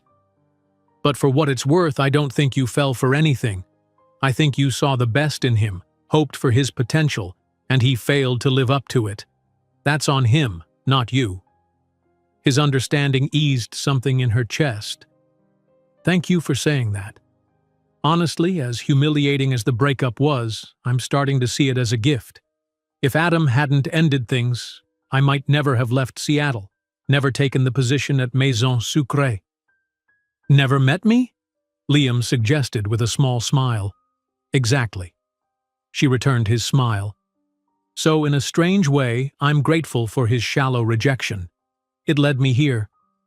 Their main courses arrived: handmade tagliatelle with wild mushrooms for her, seafood risotto for him, and the conversation shifted to lighter topics. Liam told stories of his early days developing Vertex, including spectacular failures that had nearly sunk the company before its eventual success. Jasmine shared anecdotes from culinary school, including the time she'd accidentally used salt instead of sugar in a final exam. The instructor's face when he bit into that tart, "I thought he might expire on the spot," she laughed. But he used it as a teaching moment about the importance of labeling ingredients clearly and double-checking everything. "A lesson that applies far beyond the kitchen," Liam noted. "Some of my worst coding disasters came from making assumptions without verifying them first." The evening progressed with an easy rhythm, their connection deepening through shared stories and discovered commonalities. When dessert arrived, a simple but perfect panna cotta with seasonal berries, Liam watched with evident pleasure as Jasmine analyzed its texture and flavor profile. "You approach dessert the way some people approach fine art," he observed, "with attention, appreciation, and a deep understanding of the craft behind it." "Dessert is art," she replied. "Ephemeral, yes, but no less meaningful for being temporary. Maybe even more meaningful because you have to be present to fully experience it. You can't just glance at it in passing or come back to it later. It demands your attention in the moment." "I like that philosophy." Liam's eyes held hers, being present for the experiences that matter. The drive back to her apartment was comfortable, filled with easy conversation and the gentle hum of the Jaguar's engine. When they arrived, Liam walked her to the door as he had after their first date. This time, however, he hesitated before saying goodnight. "I'm headed to Seattle tomorrow for a few days," he said. "Quarterly board meetings, performance reviews, the usual corporate circus." Jasmine felt a twinge of disappointment. "How long will you be gone?" "Until Wednesday." He took her hand, his thumb tracing circles on her palm. "But I'd like to see you when I get back. Maybe dinner at my place? I'm a decent cook when I have the time." "I'd like that." She smiled up at him, feeling both nervous and expectant. Liam moved closer, his free hand gently cupping her cheek. "May I?" Jasmine nodded, and he leaned in, kissing her with a tenderness that made her heart flutter. It was a perfect first kiss, gentle but not hesitant, respectful but with an undercurrent of desire that promised more to come. When they broke apart, she felt slightly breathless, a pleasant warmth spreading through her. "I've been wanting to do that since the gala," Liam admitted, his voice low. "I'm glad you finally did." She squeezed his hand. "Have a safe trip to Seattle." I'll text you." He kissed her once more, briefly but sweetly, before reluctantly stepping back. "Good night, Jasmine." As she watched him drive away, Jasmine touched her lips, still tingling from his kiss. Whatever was happening between them felt significant, not just the physical attraction, but the deeper connection forming through honest conversation and mutual respect. For the first time since Adam's rejection, Jasmine felt truly hopeful about her romantic future. But as she entered her apartment, a nagging worry surfaced. Liam was headed to Seattle, where he would inevitably see Adam in a professional context. Would their personal connection affect their working relationship? And how would Adam react when he realized that Liam, the very person he'd been so desperate to impress, had developed genuine feelings for the woman Adam had deemed unsuitable? She pushed the concerns aside, refusing to let Adam's shadow darken her happiness. Whatever happened in Seattle was beyond her control. All she could do was continue building her life in San Francisco, one honest connection at a time. Saturday morning, Jasmine woke to a text from Liam. "Just landed in Seattle, already missing San Francisco's pastry chef extraordinaire. Coffee doesn't taste the same without one of your pain au chocolat." She smiled, typing back, "I'm sure Seattle has perfectly adequate pastries, though perhaps lacking a certain je ne sais quoi." His response came quickly, "It's not the pastries I miss." The simple message brought warmth to her cheeks. This was new territory for Jasmine, the beginning stages of something that felt significant, with someone who seemed genuinely worth her time and trust. After Adam's rejection and her move to San Francisco, she'd focused so intently on rebuilding her career that romance had been the furthest thing from her mind. Now, it appeared that both aspects of her life were flourishing simultaneously. The weekend passed pleasantly.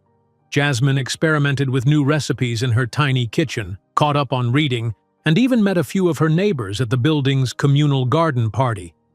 Throughout, she and Liam maintained a steady stream of texts, nothing overly romantic, just small shares from their respective days. He sent her a photo of Mount Rainier from his hotel window. She responded with a picture of her test batch of black sesame macarons. Monday arrived with a light drizzle that deepened into steady rain by afternoon. Jasmine was in the Maison Sucrée kitchen, working on a wedding cake design for the Gardner couple, when Charlotte approached with an unusual request. "I just got a call from Vertex," she said, her expression puzzled. "They want to add a special order to tomorrow's regular delivery, a birthday celebration for one of their executives." "That's not unusual," Jasmine noted, continuing her sketch. "Corporate birthdays are standard business." "Yes, but they specifically requested something spectacular and innovative from you personally, and they're willing to pay a premium for it." Jasmine looked up, her interest piqued. "Did they give any guidance on flavor preferences or dietary restrictions?" "Just that it needs to serve 20 people and should make a statement. The birthday person apparently has a sophisticated palate and appreciation for the avant-garde." Charlotte raised an eyebrow. "Sounds like someone wants to impress." "Who placed the order?" Jasmine asked, already mentally cataloging possibilities. "Nina, Mr. Evans's assistant." A smile spread across Jasmine's face. Liam hadn't mentioned a birthday celebration during their texts, but it seemed exactly like him to create an opportunity to showcase her talents to his Seattle executives even in his absence. "I'll create something special," she promised. For the rest of the day, Jasmine immersed herself in the project, deciding on a modern entremet cake with multiple textural elements and flavor components. It would feature layers of hazelnut dacquoise, coffee-infused Bavarian cream, salted caramel, and dark chocolate mousse, enrobed in a mirror glaze with artistic chocolate decorations and gold leaf accents. By the time she left Maison Sucrée that evening, her hands ached from the detailed work, but satisfaction hummed through her. The cake was setting overnight in the refrigerator, needing only the final glaze and decorations in the morning before delivery. At home, she texted Liam, "Special order for Vertex tomorrow. Someone has a birthday?" His response didn't come until she was already in bed, nearly asleep. Quarterly performance reviews all day, exhausted. We'll call tomorrow when I can breathe again. The brief message, lacking his usual warmth and detail, gave her a moment's pause. But she reminded herself that he was undoubtedly busy with corporate responsibilities. The very reason he was in Seattle. It wasn't fair to expect constant communication, especially when he was managing a billion-dollar company. Tuesday morning, Jasmine arrived at Maison Sucrée early to apply the finishing touches to the Vertex cake. The mirror glaze turned out flawlessly, a deep, midnight blue with swirls of silver that resembled the night sky. The chocolate decorations, delicate abstract shapes that spiraled upward from the cake's surface, added height and drama. A final dusting of edible gold created celestial pinpoints of light against the dark glaze. "That," declared Charlotte, staring at the finished creation, "is a masterpiece." Jasmine allowed herself a moment of pride. It was indeed one of her finest works, technically challenging, visually stunning, and promising an exquisite taste experience. Whoever was celebrating a birthday at Vertex San Francisco was in for a treat. She personally supervised the packing of the cake into a specialized carrier, ensuring it would arrive in perfect condition. Today was Elena's turn for deliveries, but Jasmine briefly considered accompanying her, curious to see the recipient's reactions. In the end, though, she remained at Maison Sucrée. She had other orders to complete, and besides, it felt slightly unprofessional to hover around her own creation like an anxious parent at a school recital. The morning passed quickly, and Jasmine was elbow-deep in chocolate tempering when Elena returned from the Vertex delivery, her expression perplexed. "How did they like the cake?" Jasmine asked, looking up. Elena frowned. "That's the strange part. No one seemed to be expecting it. The receptionist was confused, said there wasn't any birthday celebration scheduled. She called Nina, who eventually came down and accepted the delivery, but she seemed surprised too." Jasmine's hands stilled over the chocolate. "That's odd. Charlotte said Nina placed the order." "That's what I thought. But Nina definitely acted like this was news to her." Before Jasmine could ponder this further, her phone buzzed with a text. She quickly washed her hands and checked the message, expecting it to be from Liam with an explanation about the mysterious cake order. Instead, it was from an unknown Seattle number. "Cake received. Very impressive. Shame no one here will get to enjoy it. Adam." A cold feeling settled in her stomach. Adam had placed the order, not Liam or Nina. But why? What possible reason would he have to order an expensive custom cake that no one would eat? Her phone buzzed again with another text from the same number. "Liam mentioned how talented you are. Wanted to see for myself. Worth every penny." And then a third. "Having dinner with Liam tonight to discuss my promotion. Should I mention your little cake demonstration?" The manipulation was so transparent it would almost be laughable if it weren't so infuriating. Adam was trying to unsettle her, to make her believe he had influence over Liam, to suggest he could affect her budding relationship. She blocked the number without responding and returned to her work, her movements more forceful than necessary as she poured chocolate into molds. She wouldn't give Adam the satisfaction of knowing he'd gotten under her skin, even momentarily. That evening, Jasmine had just settled on her couch with a glass of wine and a novel when her phone rang. Liam's name appeared on the screen, and she felt a wave of relief. "Hi," she answered, trying to keep her tone light despite the lingering irritation from Adam's texts. "Jasmine." Liam's voice sounded tired but warm. "Sorry for the short message last night. These trips to headquarters always drain me." "No apology needed. I know you're busy." There was a pause, then Liam asked, "How was your day?" Charlotte mentioned something about a special cake order. So he really hadn't known about it. The confirmation of Adam's deception didn't surprise her, but it did deepen her anger. It was fine. Just a mix-up with the order. What kind of mix-up? Jasmine hesitated. She didn't want to drag Liam into Adam's petty games, especially when he was already stressed with corporate responsibilities. But she also didn't want to lie or omit important information. Adam placed an order for a custom birthday cake, claiming it was for a Vertex executive celebration. When it was delivered, it turned out there was no celebration. He was just, I don't know, trying to get a reaction, waste my time, show off his ability to place an expensive order for no reason? There was a long silence on the other end of the line. When Liam finally spoke, his voice had a controlled quality that barely contained his anger. He did what? It's not a big deal, Jasmine said quickly, regretting bringing it up. Just Adam being Adam. It is a big deal. He used my company name, presumably my assistant's authority, and your talent to play some kind of juvenile mind game. Liam's tone was icy now. That's completely unacceptable, both professionally and personally.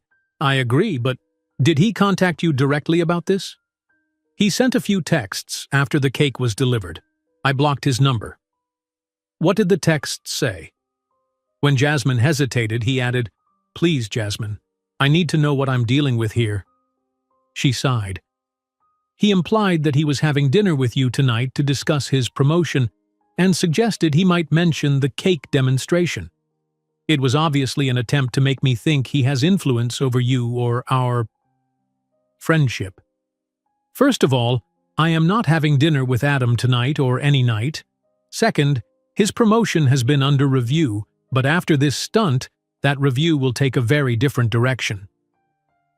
Liam's voice had taken on the confident authority of a CEO rather than the warm tones of her dinner companion. This crosses several lines: misrepresentation of corporate authority, misuse of vendor relationships, and completely inappropriate behavior toward a colleague's personal acquaintance. Liam, I don't want to cause problems. You're not causing anything. Adam is responsible for his own actions. His tone softened slightly. I'm sorry he dragged you into this, Jasmine. It was unprofessional and unkind.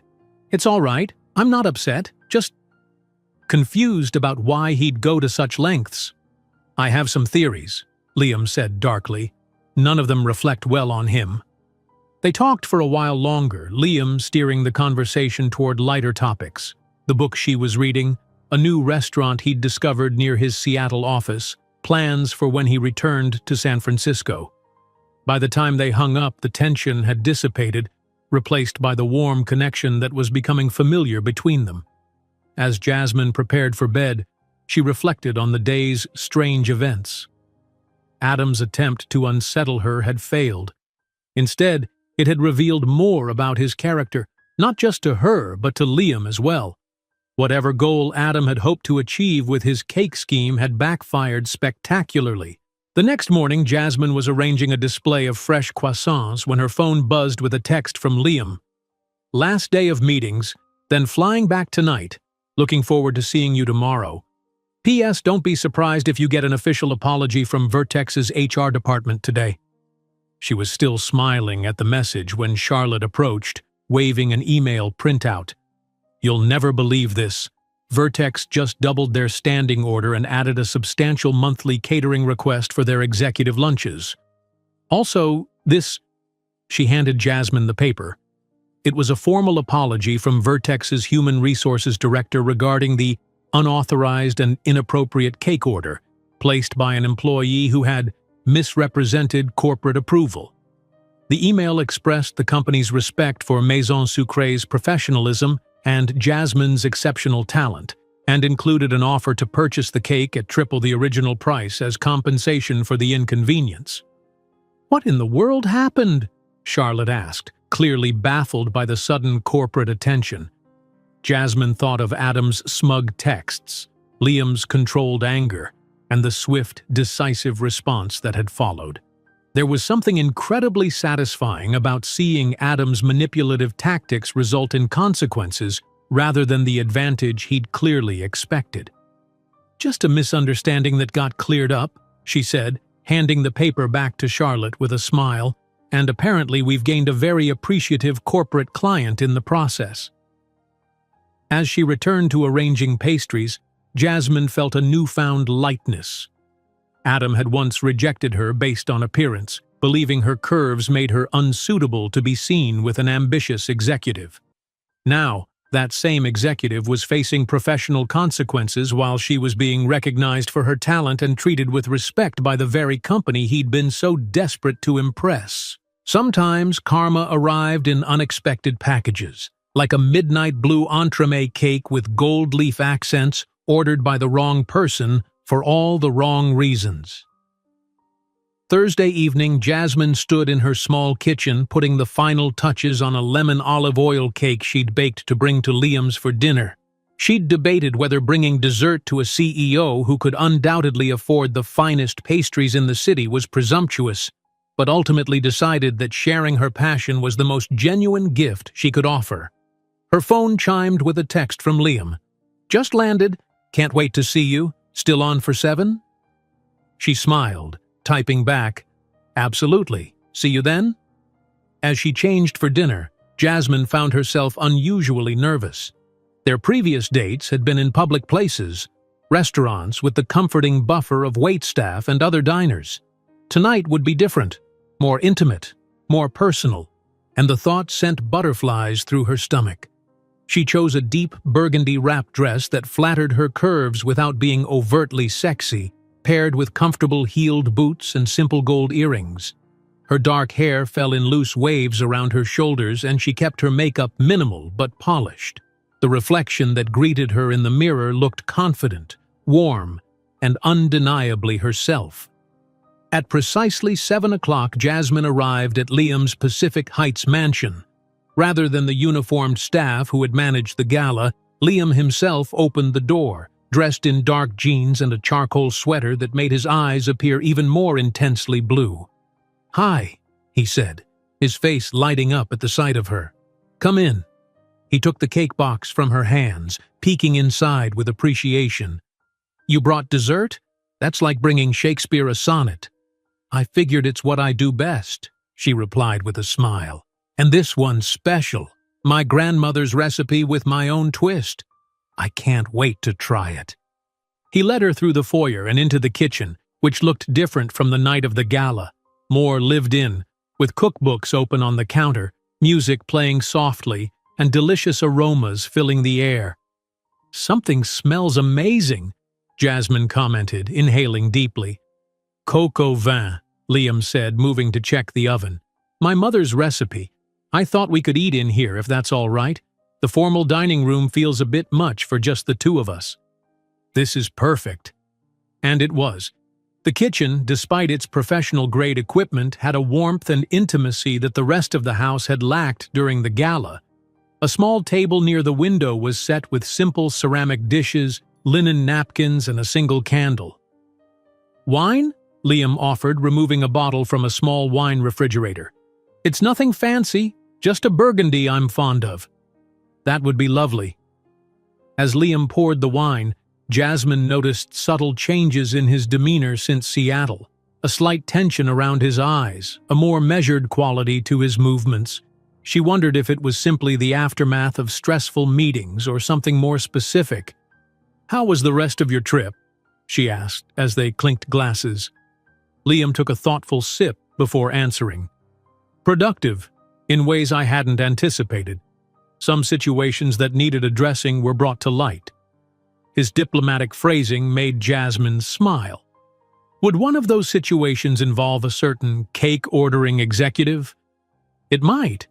Liam's expression turned more serious. "I owe you an apology, Jasmine. You shouldn't have been dragged into company politics or personal grudges." "You have nothing to apologize for," she assured him. "You didn't cause the situation." "No, but I promoted Adam to a position where he felt entitled to abuse company resources and relationships." Liam moved to check on the food, his back to her as he continued. "I prided myself on being a good judge of character. Adam's behavior has made me question that judgment." Jasmine approached, gently touching his arm. "One misjudgment doesn't negate all your good decisions. Besides, people can hide their true nature when they're motivated enough." Liam turned to face her, his expression softening. Is that what happened with you and Adam? He hid his true nature? In some ways. Or maybe I just saw what I wanted to see. She shrugged slightly. He was charming, attentive, seemed to value my ambitions. It wasn't until he got the promotion that things changed. Or maybe that's when I finally noticed what was always there. His loss, Liam said simply, his eyes holding hers. My gain. The directness of his statement sent warmth through her. There was no game playing with Liam, no strategic ambiguity, just honest expression of his feelings. What happened with him? She asked, curious despite herself. Professionally, I mean. Liam returned to preparing their dinner, his movements efficient and practiced. He's been removed from the leadership track and reassigned to a position with less authority and visibility. He's lucky to still have a job at all. That seems significant. His actions warranted it. The fake cake order was just the catalyst for a closer examination of his conduct. Turns out he's been taking credit for others' work, making promises to clients he couldn't deliver on, and generally creating a toxic environment for his team. Liam glanced at her. The company has certain values. Adam doesn't embody them. There was a finality to his tone that suggested the topic was closed, and Jasmine didn't press further. Whatever had transpired in Seattle, it was clear that Adam's professional future at Vertex had taken a dramatic turn, and not in the direction he'd been hoping for. As they sat down to dinner, the conversation shifted to lighter topics. Liam told her about his early culinary experiments as a teenager, learning to cook from his mother's handwritten recipes after her diagnosis. I must have made her chicken soup 20 different ways, trying to get it exactly right, he recalled with a soft laugh. She never complained, even when I oversalted it or added too much dill. She'd just say, "It tastes like love, Liam, that's what matters." She sounds wonderful, Jasmine said, touched by the tenderness in his voice when he spoke of his mother. She was. She would have loved you. Your passion for your craft, your kindness. His eyes crinkled with a smile. And she would have gone crazy for your pastries. The casual way he spoke of her meeting his mother, even hypothetically, created an unexpected intimacy between them, as if he could easily envision Jasmine in his life, woven into his most cherished memories and relationships. After dinner, they moved to the living room with coffee and slices of her lemon olive oil cake. Liam took a bite and closed his eyes in appreciation. This is extraordinary. The texture is so light, and the lemon flavor comes through without being overwhelming. The secret is using both zest and juice, plus a bit of rosemary-infused olive oil, Jasmine explained, pleased by his genuine enjoyment. My grandmother's original recipe was good, but I've been tweaking it for years. The mark of a true artist, never quite satisfied, always seeking perfection. He set down his plate and turned toward her on the couch. I've really missed you these past few days. I missed you too, she admitted.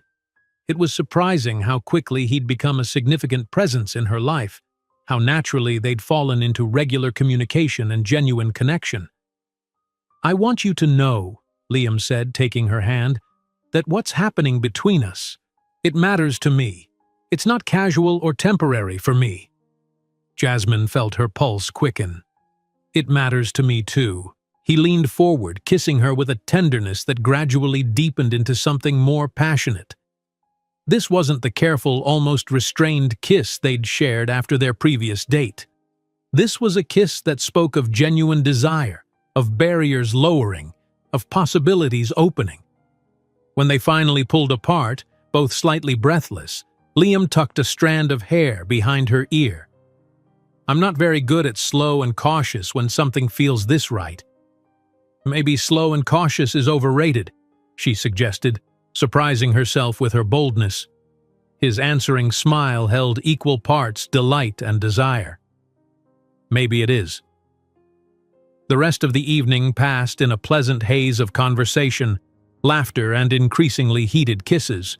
They shared stories, opinions, dreams, connecting on levels both intellectual and physical. Liam was attentive and considerate, clearly focused on her comfort and pleasure as their physical exploration progressed. But when things began moving toward an inevitable conclusion, he pulled back slightly, his breathing uneven. "As much as I want this to continue, and believe me, I do, I think we should pause here for tonight." Jasmine, whose body was humming with anticipation, felt a momentary confusion. "Is something wrong?" "Not at all." His smile was warm and sincere. "I just don't want to rush this part of our relationship. Not because I'm not completely attracted to you, I am, obviously, but because I want it to be perfect when it happens. No first date awkwardness, no holding back from fear of vulnerability." He kissed her forehead gently. "You deserve that. We both do." His consideration touched her deeply. In her experience, men rarely applied the brakes for such thoughtful reasons. "That makes sense," she said, straightening her dress, "though I hope perfect doesn't mean too far in the future." Liam laughed, his eyes crinkling at the corners. "Definitely not. Just perfect timing, perfect circumstances." He stroked her cheek. Perfect connection. As the evening drew to a close, Liam insisted on driving her home rather than calling his driver. The Jaguar purred through the quiet streets, and Jasmine felt a contentment she hadn't experienced in a long time, perhaps ever. At her door, their goodnight kiss held promise and certainty. "Dinner tomorrow?" Liam asked. "I could pick you up after work." "I'd like that." She smiled up at him. "Though I should warn you, I'm helping Charlotte develop a new pastry line tomorrow, so I'll probably smell like butter and vanilla when I leave." "You say that like it's a bad thing?" he teased, kissing her once more. "Butter and vanilla happen to be two of my favorite scents, especially when they come with you." After he left, Jasmine moved around her small apartment, preparing for bed with a lightness in her step. The evening had been perfect, not in the polished, orchestrated way that Adam had always insisted on, but in its genuine warmth and connection. Her phone chimed with a text from Liam. "Home safe, already looking forward to tomorrow. Sweet dreams, beautiful." The simple message made her smile. With Adam, compliments had always felt performative, as if he were checking boxes on a relationship to-do list. With Liam, every word, every gesture seemed to flow from genuine feeling rather than calculation. As she drifted off to sleep, Jasmine reflected on the strange twist of fate that had brought her to this moment. Adam's rejection had sent her fleeing to San Francisco, heartbroken and questioning her worth. Now, that same rejection had led her to someone who appreciated not just her talent but all of her, curves, strength, creativity, and all. The following morning, Jasmine arrived at Maison Sucrée to find Charlotte waiting with an unusual smile and a thick envelope. "This came by courier for you," she said, handing Jasmine the envelope. "Seems quite official."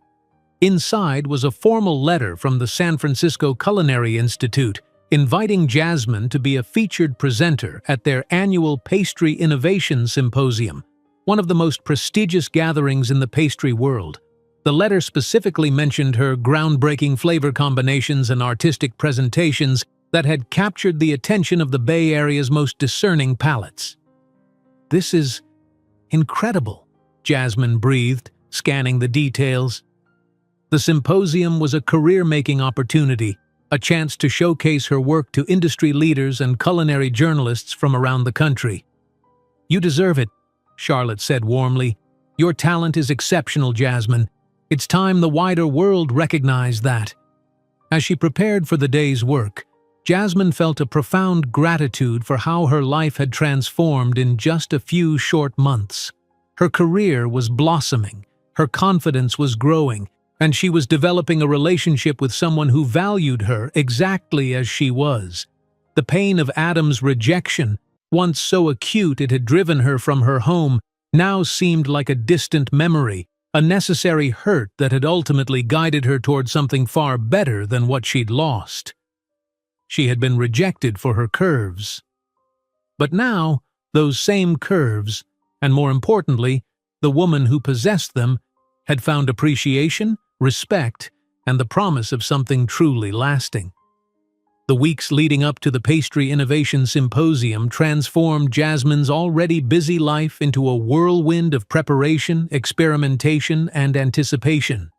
The prestigious event, held annually at the San Francisco Culinary Institute, attracted industry leaders, food critics, and culinary innovators from around the world.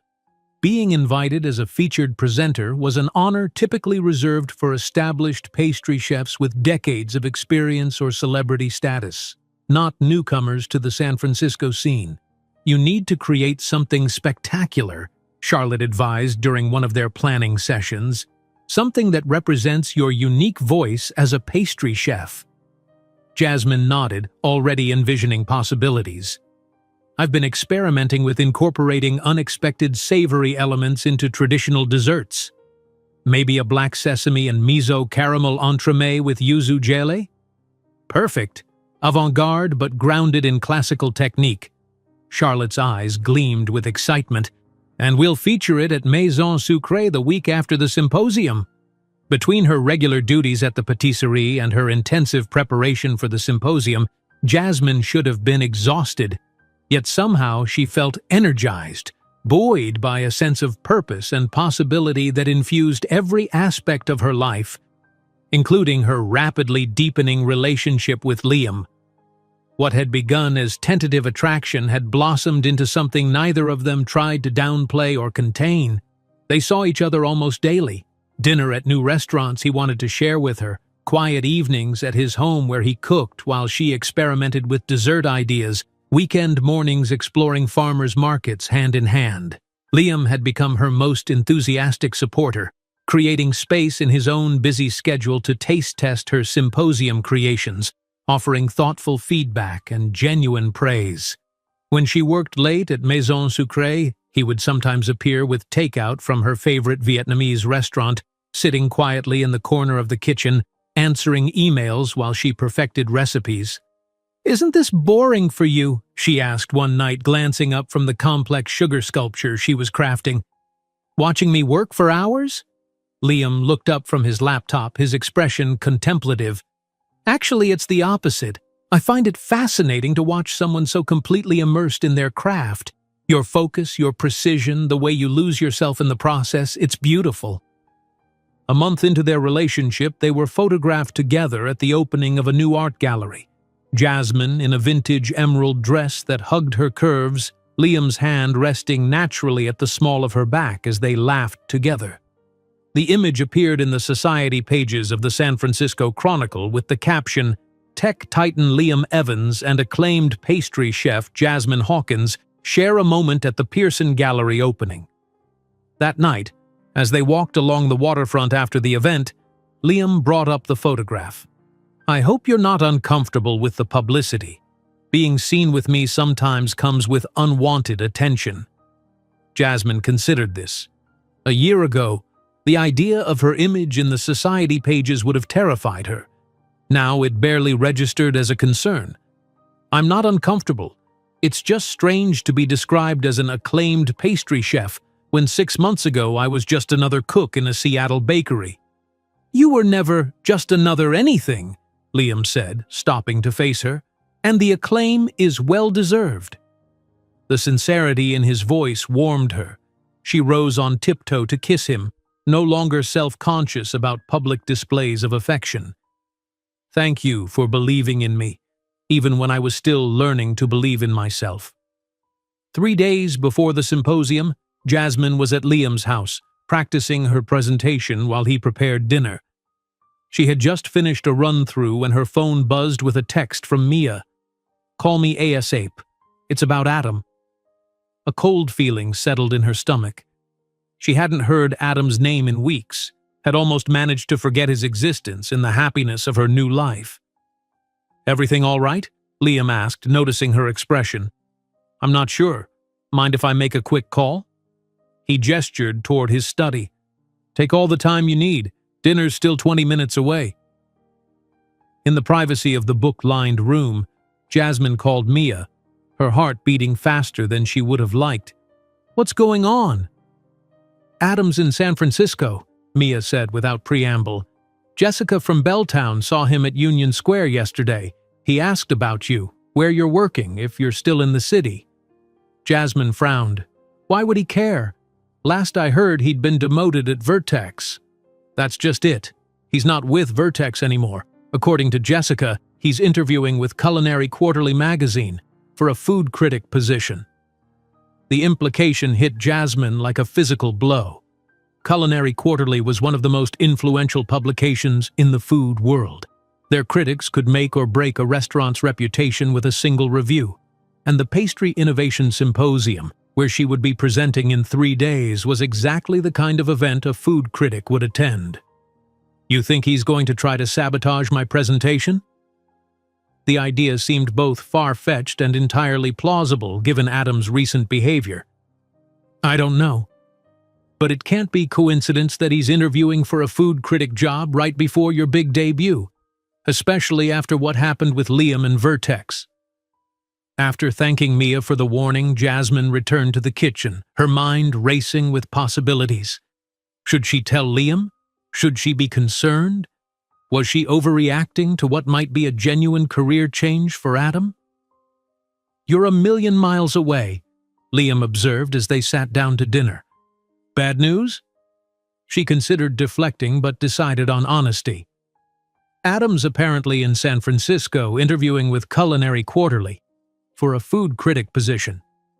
Liam's expression remained neutral, but she noticed his hand tighten slightly around his fork. "I see. And you're concerned about the symposium.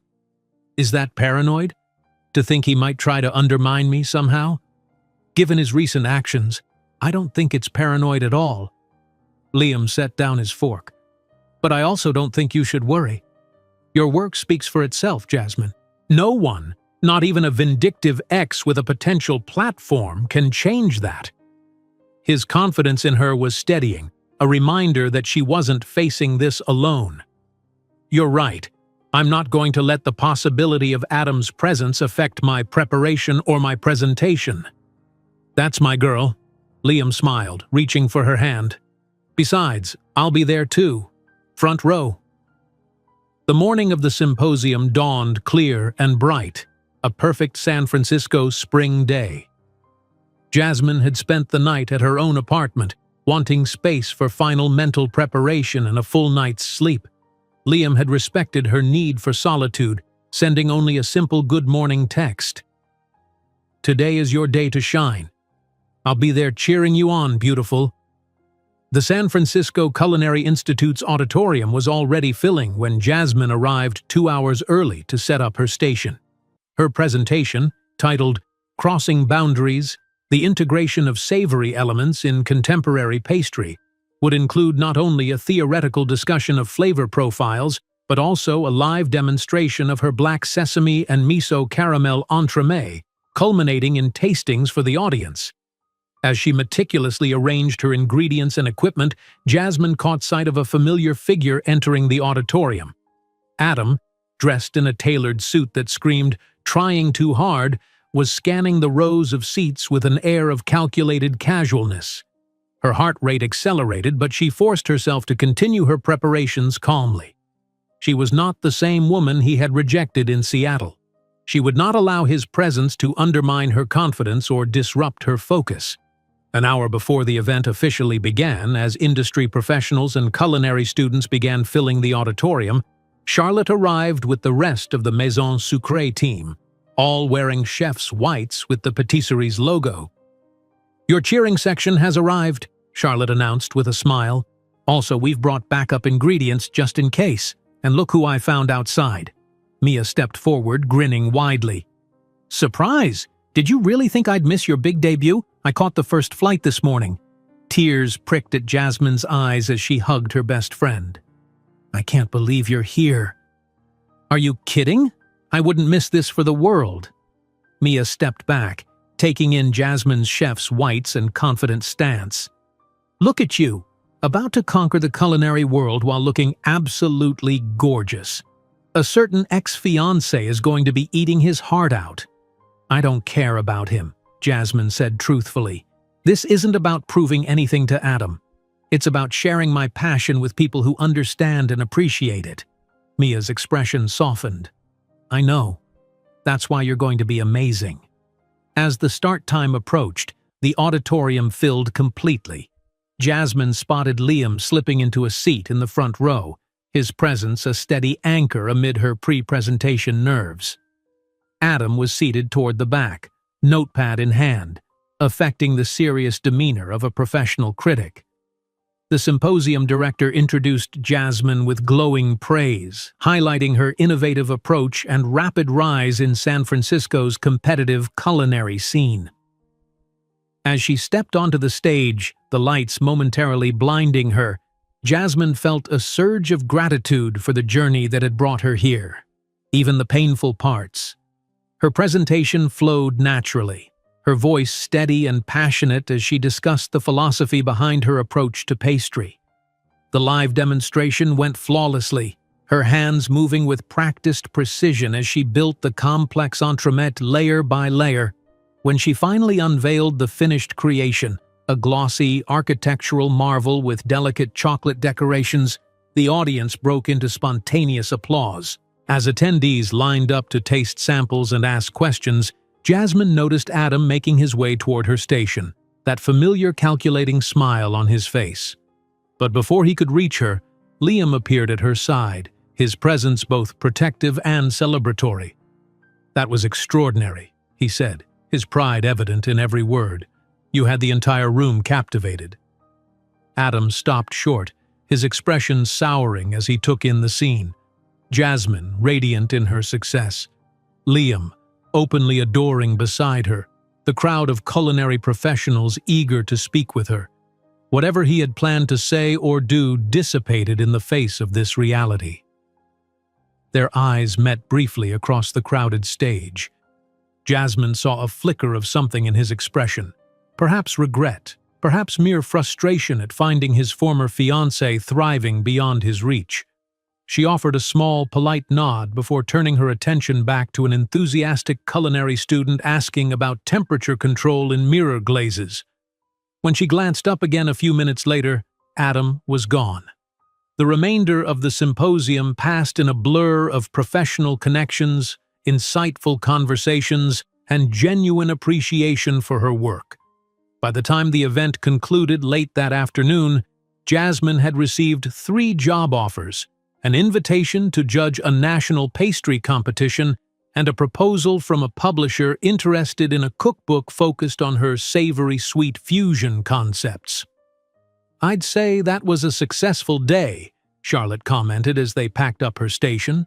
"And I haven't even told you the best part. Culinary Quarterly's senior editor was in the audience. The real one, not your ex-boyfriend playing pretend. She wants to feature you in their Rising Stars issue." Jasmine laughed, shaking her head in disbelief. "This doesn't feel real." "Oh, it's real," Mia assured her, "and completely deserved." That evening, Liam hosted a small celebration dinner at his home for Jasmine, Mia, Charlotte, and a few close friends from the Maison Sucrée team.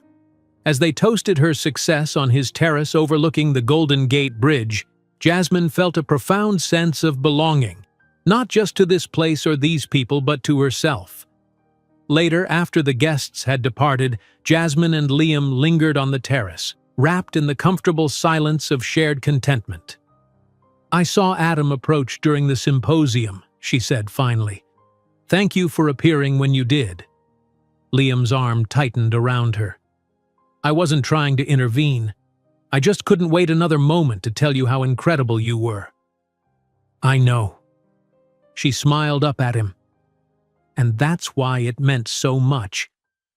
He kissed her then, a kiss that held all the warmth and promise of their still unfolding story. When they broke apart, his expression was more serious. "I love you, Jasmine. I think I have almost from the beginning." The words filled her with a joy so pure it brought tears to her eyes. "I love you too." In that moment, high above the city where she had found herself, Jasmine understood that Adam's rejection had never been the ending she'd feared, but rather the beginning she'd needed. the first step on a path leading to true appreciation, both professional and personal. She had been rejected for her curves, but those curves, and the woman who possessed them in all her talent, determination, and authenticity, had ultimately found their perfect home. 6 months after the symposium, Jasmine stood in the private dining room of Maison Sucrée, surveying the elegant space with a mixture of pride and disbelief. The patisserie's expansion, a second location in Nob Hill with an exclusive tasting menu and reservation-only dining experience, had been Charlotte's vision, but Jasmine's creative direction had brought it to life. Tonight was the formal opening, an invitation-only event for food critics, industry leaders, and specially selected patrons. Every detail had been meticulously planned, from the custom dinnerware to the precisely timed serving of each course in her 9-course dessert tasting experience. "Nervous?" Charlotte asked, joining her in the empty room before guests arrived. "Surprisingly, no." Jasmine smoothed her chef's coat, a custom design in Maison Sucré's signature blue rather than traditional white. "I feel ready." "You should. Your menu is extraordinary, and the advance press has been glowing." Charlotte handed her a folded newspaper. "Speaking of which, have you seen the latest Culinary Quarterly?" Jasmine unfolded the paper to find a full-page article titled "Sweet Revolution: How Jasmine Hawkins is Redefining Modern Pastry." The byline belonged to Marissa Chen, Culinary Quarterly's respected senior editor, not Adam, whose brief stint as a would-be food critic had apparently ended before it began. "They're calling you a visionary," Charlotte noted with satisfaction, "and they're right." The months since the symposium had transformed Jasmine's career. The feature in Culinary Quarterly's Rising Stars issue had led to television appearances, speaking engagements, and a cookbook deal with a major publisher. But more meaningful than the external validation was her own internal certainty, the unshakable confidence in her craft and her worth that had once seemed so elusive. Her personal life had blossomed alongside her professional success. After saying, "I love you," on the night of the symposium, she and Liam had settled into a relationship marked by mutual support, genuine respect, and deep affection. He had become her biggest champion and closest confidant, the person who celebrated her victories and steadied her through challenges. 3 months ago, she had moved into his Pacific Heights mansion, a transition that had felt as natural as it was significant. Her collection of vintage baking molds now occupied a custom-built shelf in his kitchen. Her culinary books mingled with his business and philosophy texts, and her presence had transformed the once formal house into a true home. "There you are," came Liam's voice from the doorway. He looked devastatingly handsome in a tailored suit, his hair slightly tousled in the way she loved. "Nina just called. The cars are arriving. Guests will be here in 10 minutes. Charlotte excused herself to check on last-minute preparations, leaving them briefly alone. Liam crossed the room and took Jasmine's hands, studying her face with the attentive gaze that still made her heart skip. "How are you feeling, Chef Hawkins?" he asked with a smile. "Excited. Ready." She squeezed his hands. "Happy you're here. I wouldn't miss it." He kissed her forehead. "This is your night, and it's going to be spectacular." As the dining room filled with guests, Jasmine retreated to the kitchen to oversee final preparations. Her team, hand-selected and meticulously trained over the past months, moved with practiced precision, plating the first course with artistic flair. The evening progressed smoothly, each course emerging from the kitchen to appreciative murmurs and, occasionally, spontaneous applause. Jasmine circulated among the tables between courses, describing her inspirations and techniques, answering questions with the confidence of someone who knew her craft intimately. During the 7th course, a deconstructed black forest cake with smoked cherry sorbet and chocolate soil, Jasmine noticed a latecomer being seated at one of the smaller tables. Her breath caught briefly when she recognized him. Adam. He looked different, thinner, less polished, his once immaculate suit slightly rumpled. When their eyes met across the room, there was none of the calculation or smugness she had seen at the symposium, just a flicker of recognition and something that might have been regret. Rather than tension or anger, Jasmine felt an unexpected wave of compassion. Adam looked like a man who had lost his way, whose carefully constructed persona had crumbled under the weight of his own machinations. According to Mia's Seattle connections, after his demotion and subsequent departure from Vertex, he had struggled to find comparable employment. His brief attempt at food criticism had ended when Culinary Quarterly declined to hire him, citing fundamental misunderstandings about the ethics of the position. Making a quick decision, Jasmine approached his table. "Adam, I didn't expect to see you tonight." He looked up, surprise evident in his features. "I wasn't sure if I'd be welcome, but I saw the write-up in Culinary Quarterly and I wanted to see for myself." He gestured at the remains of the course on his plate. "It's remarkable. You've really found your voice here."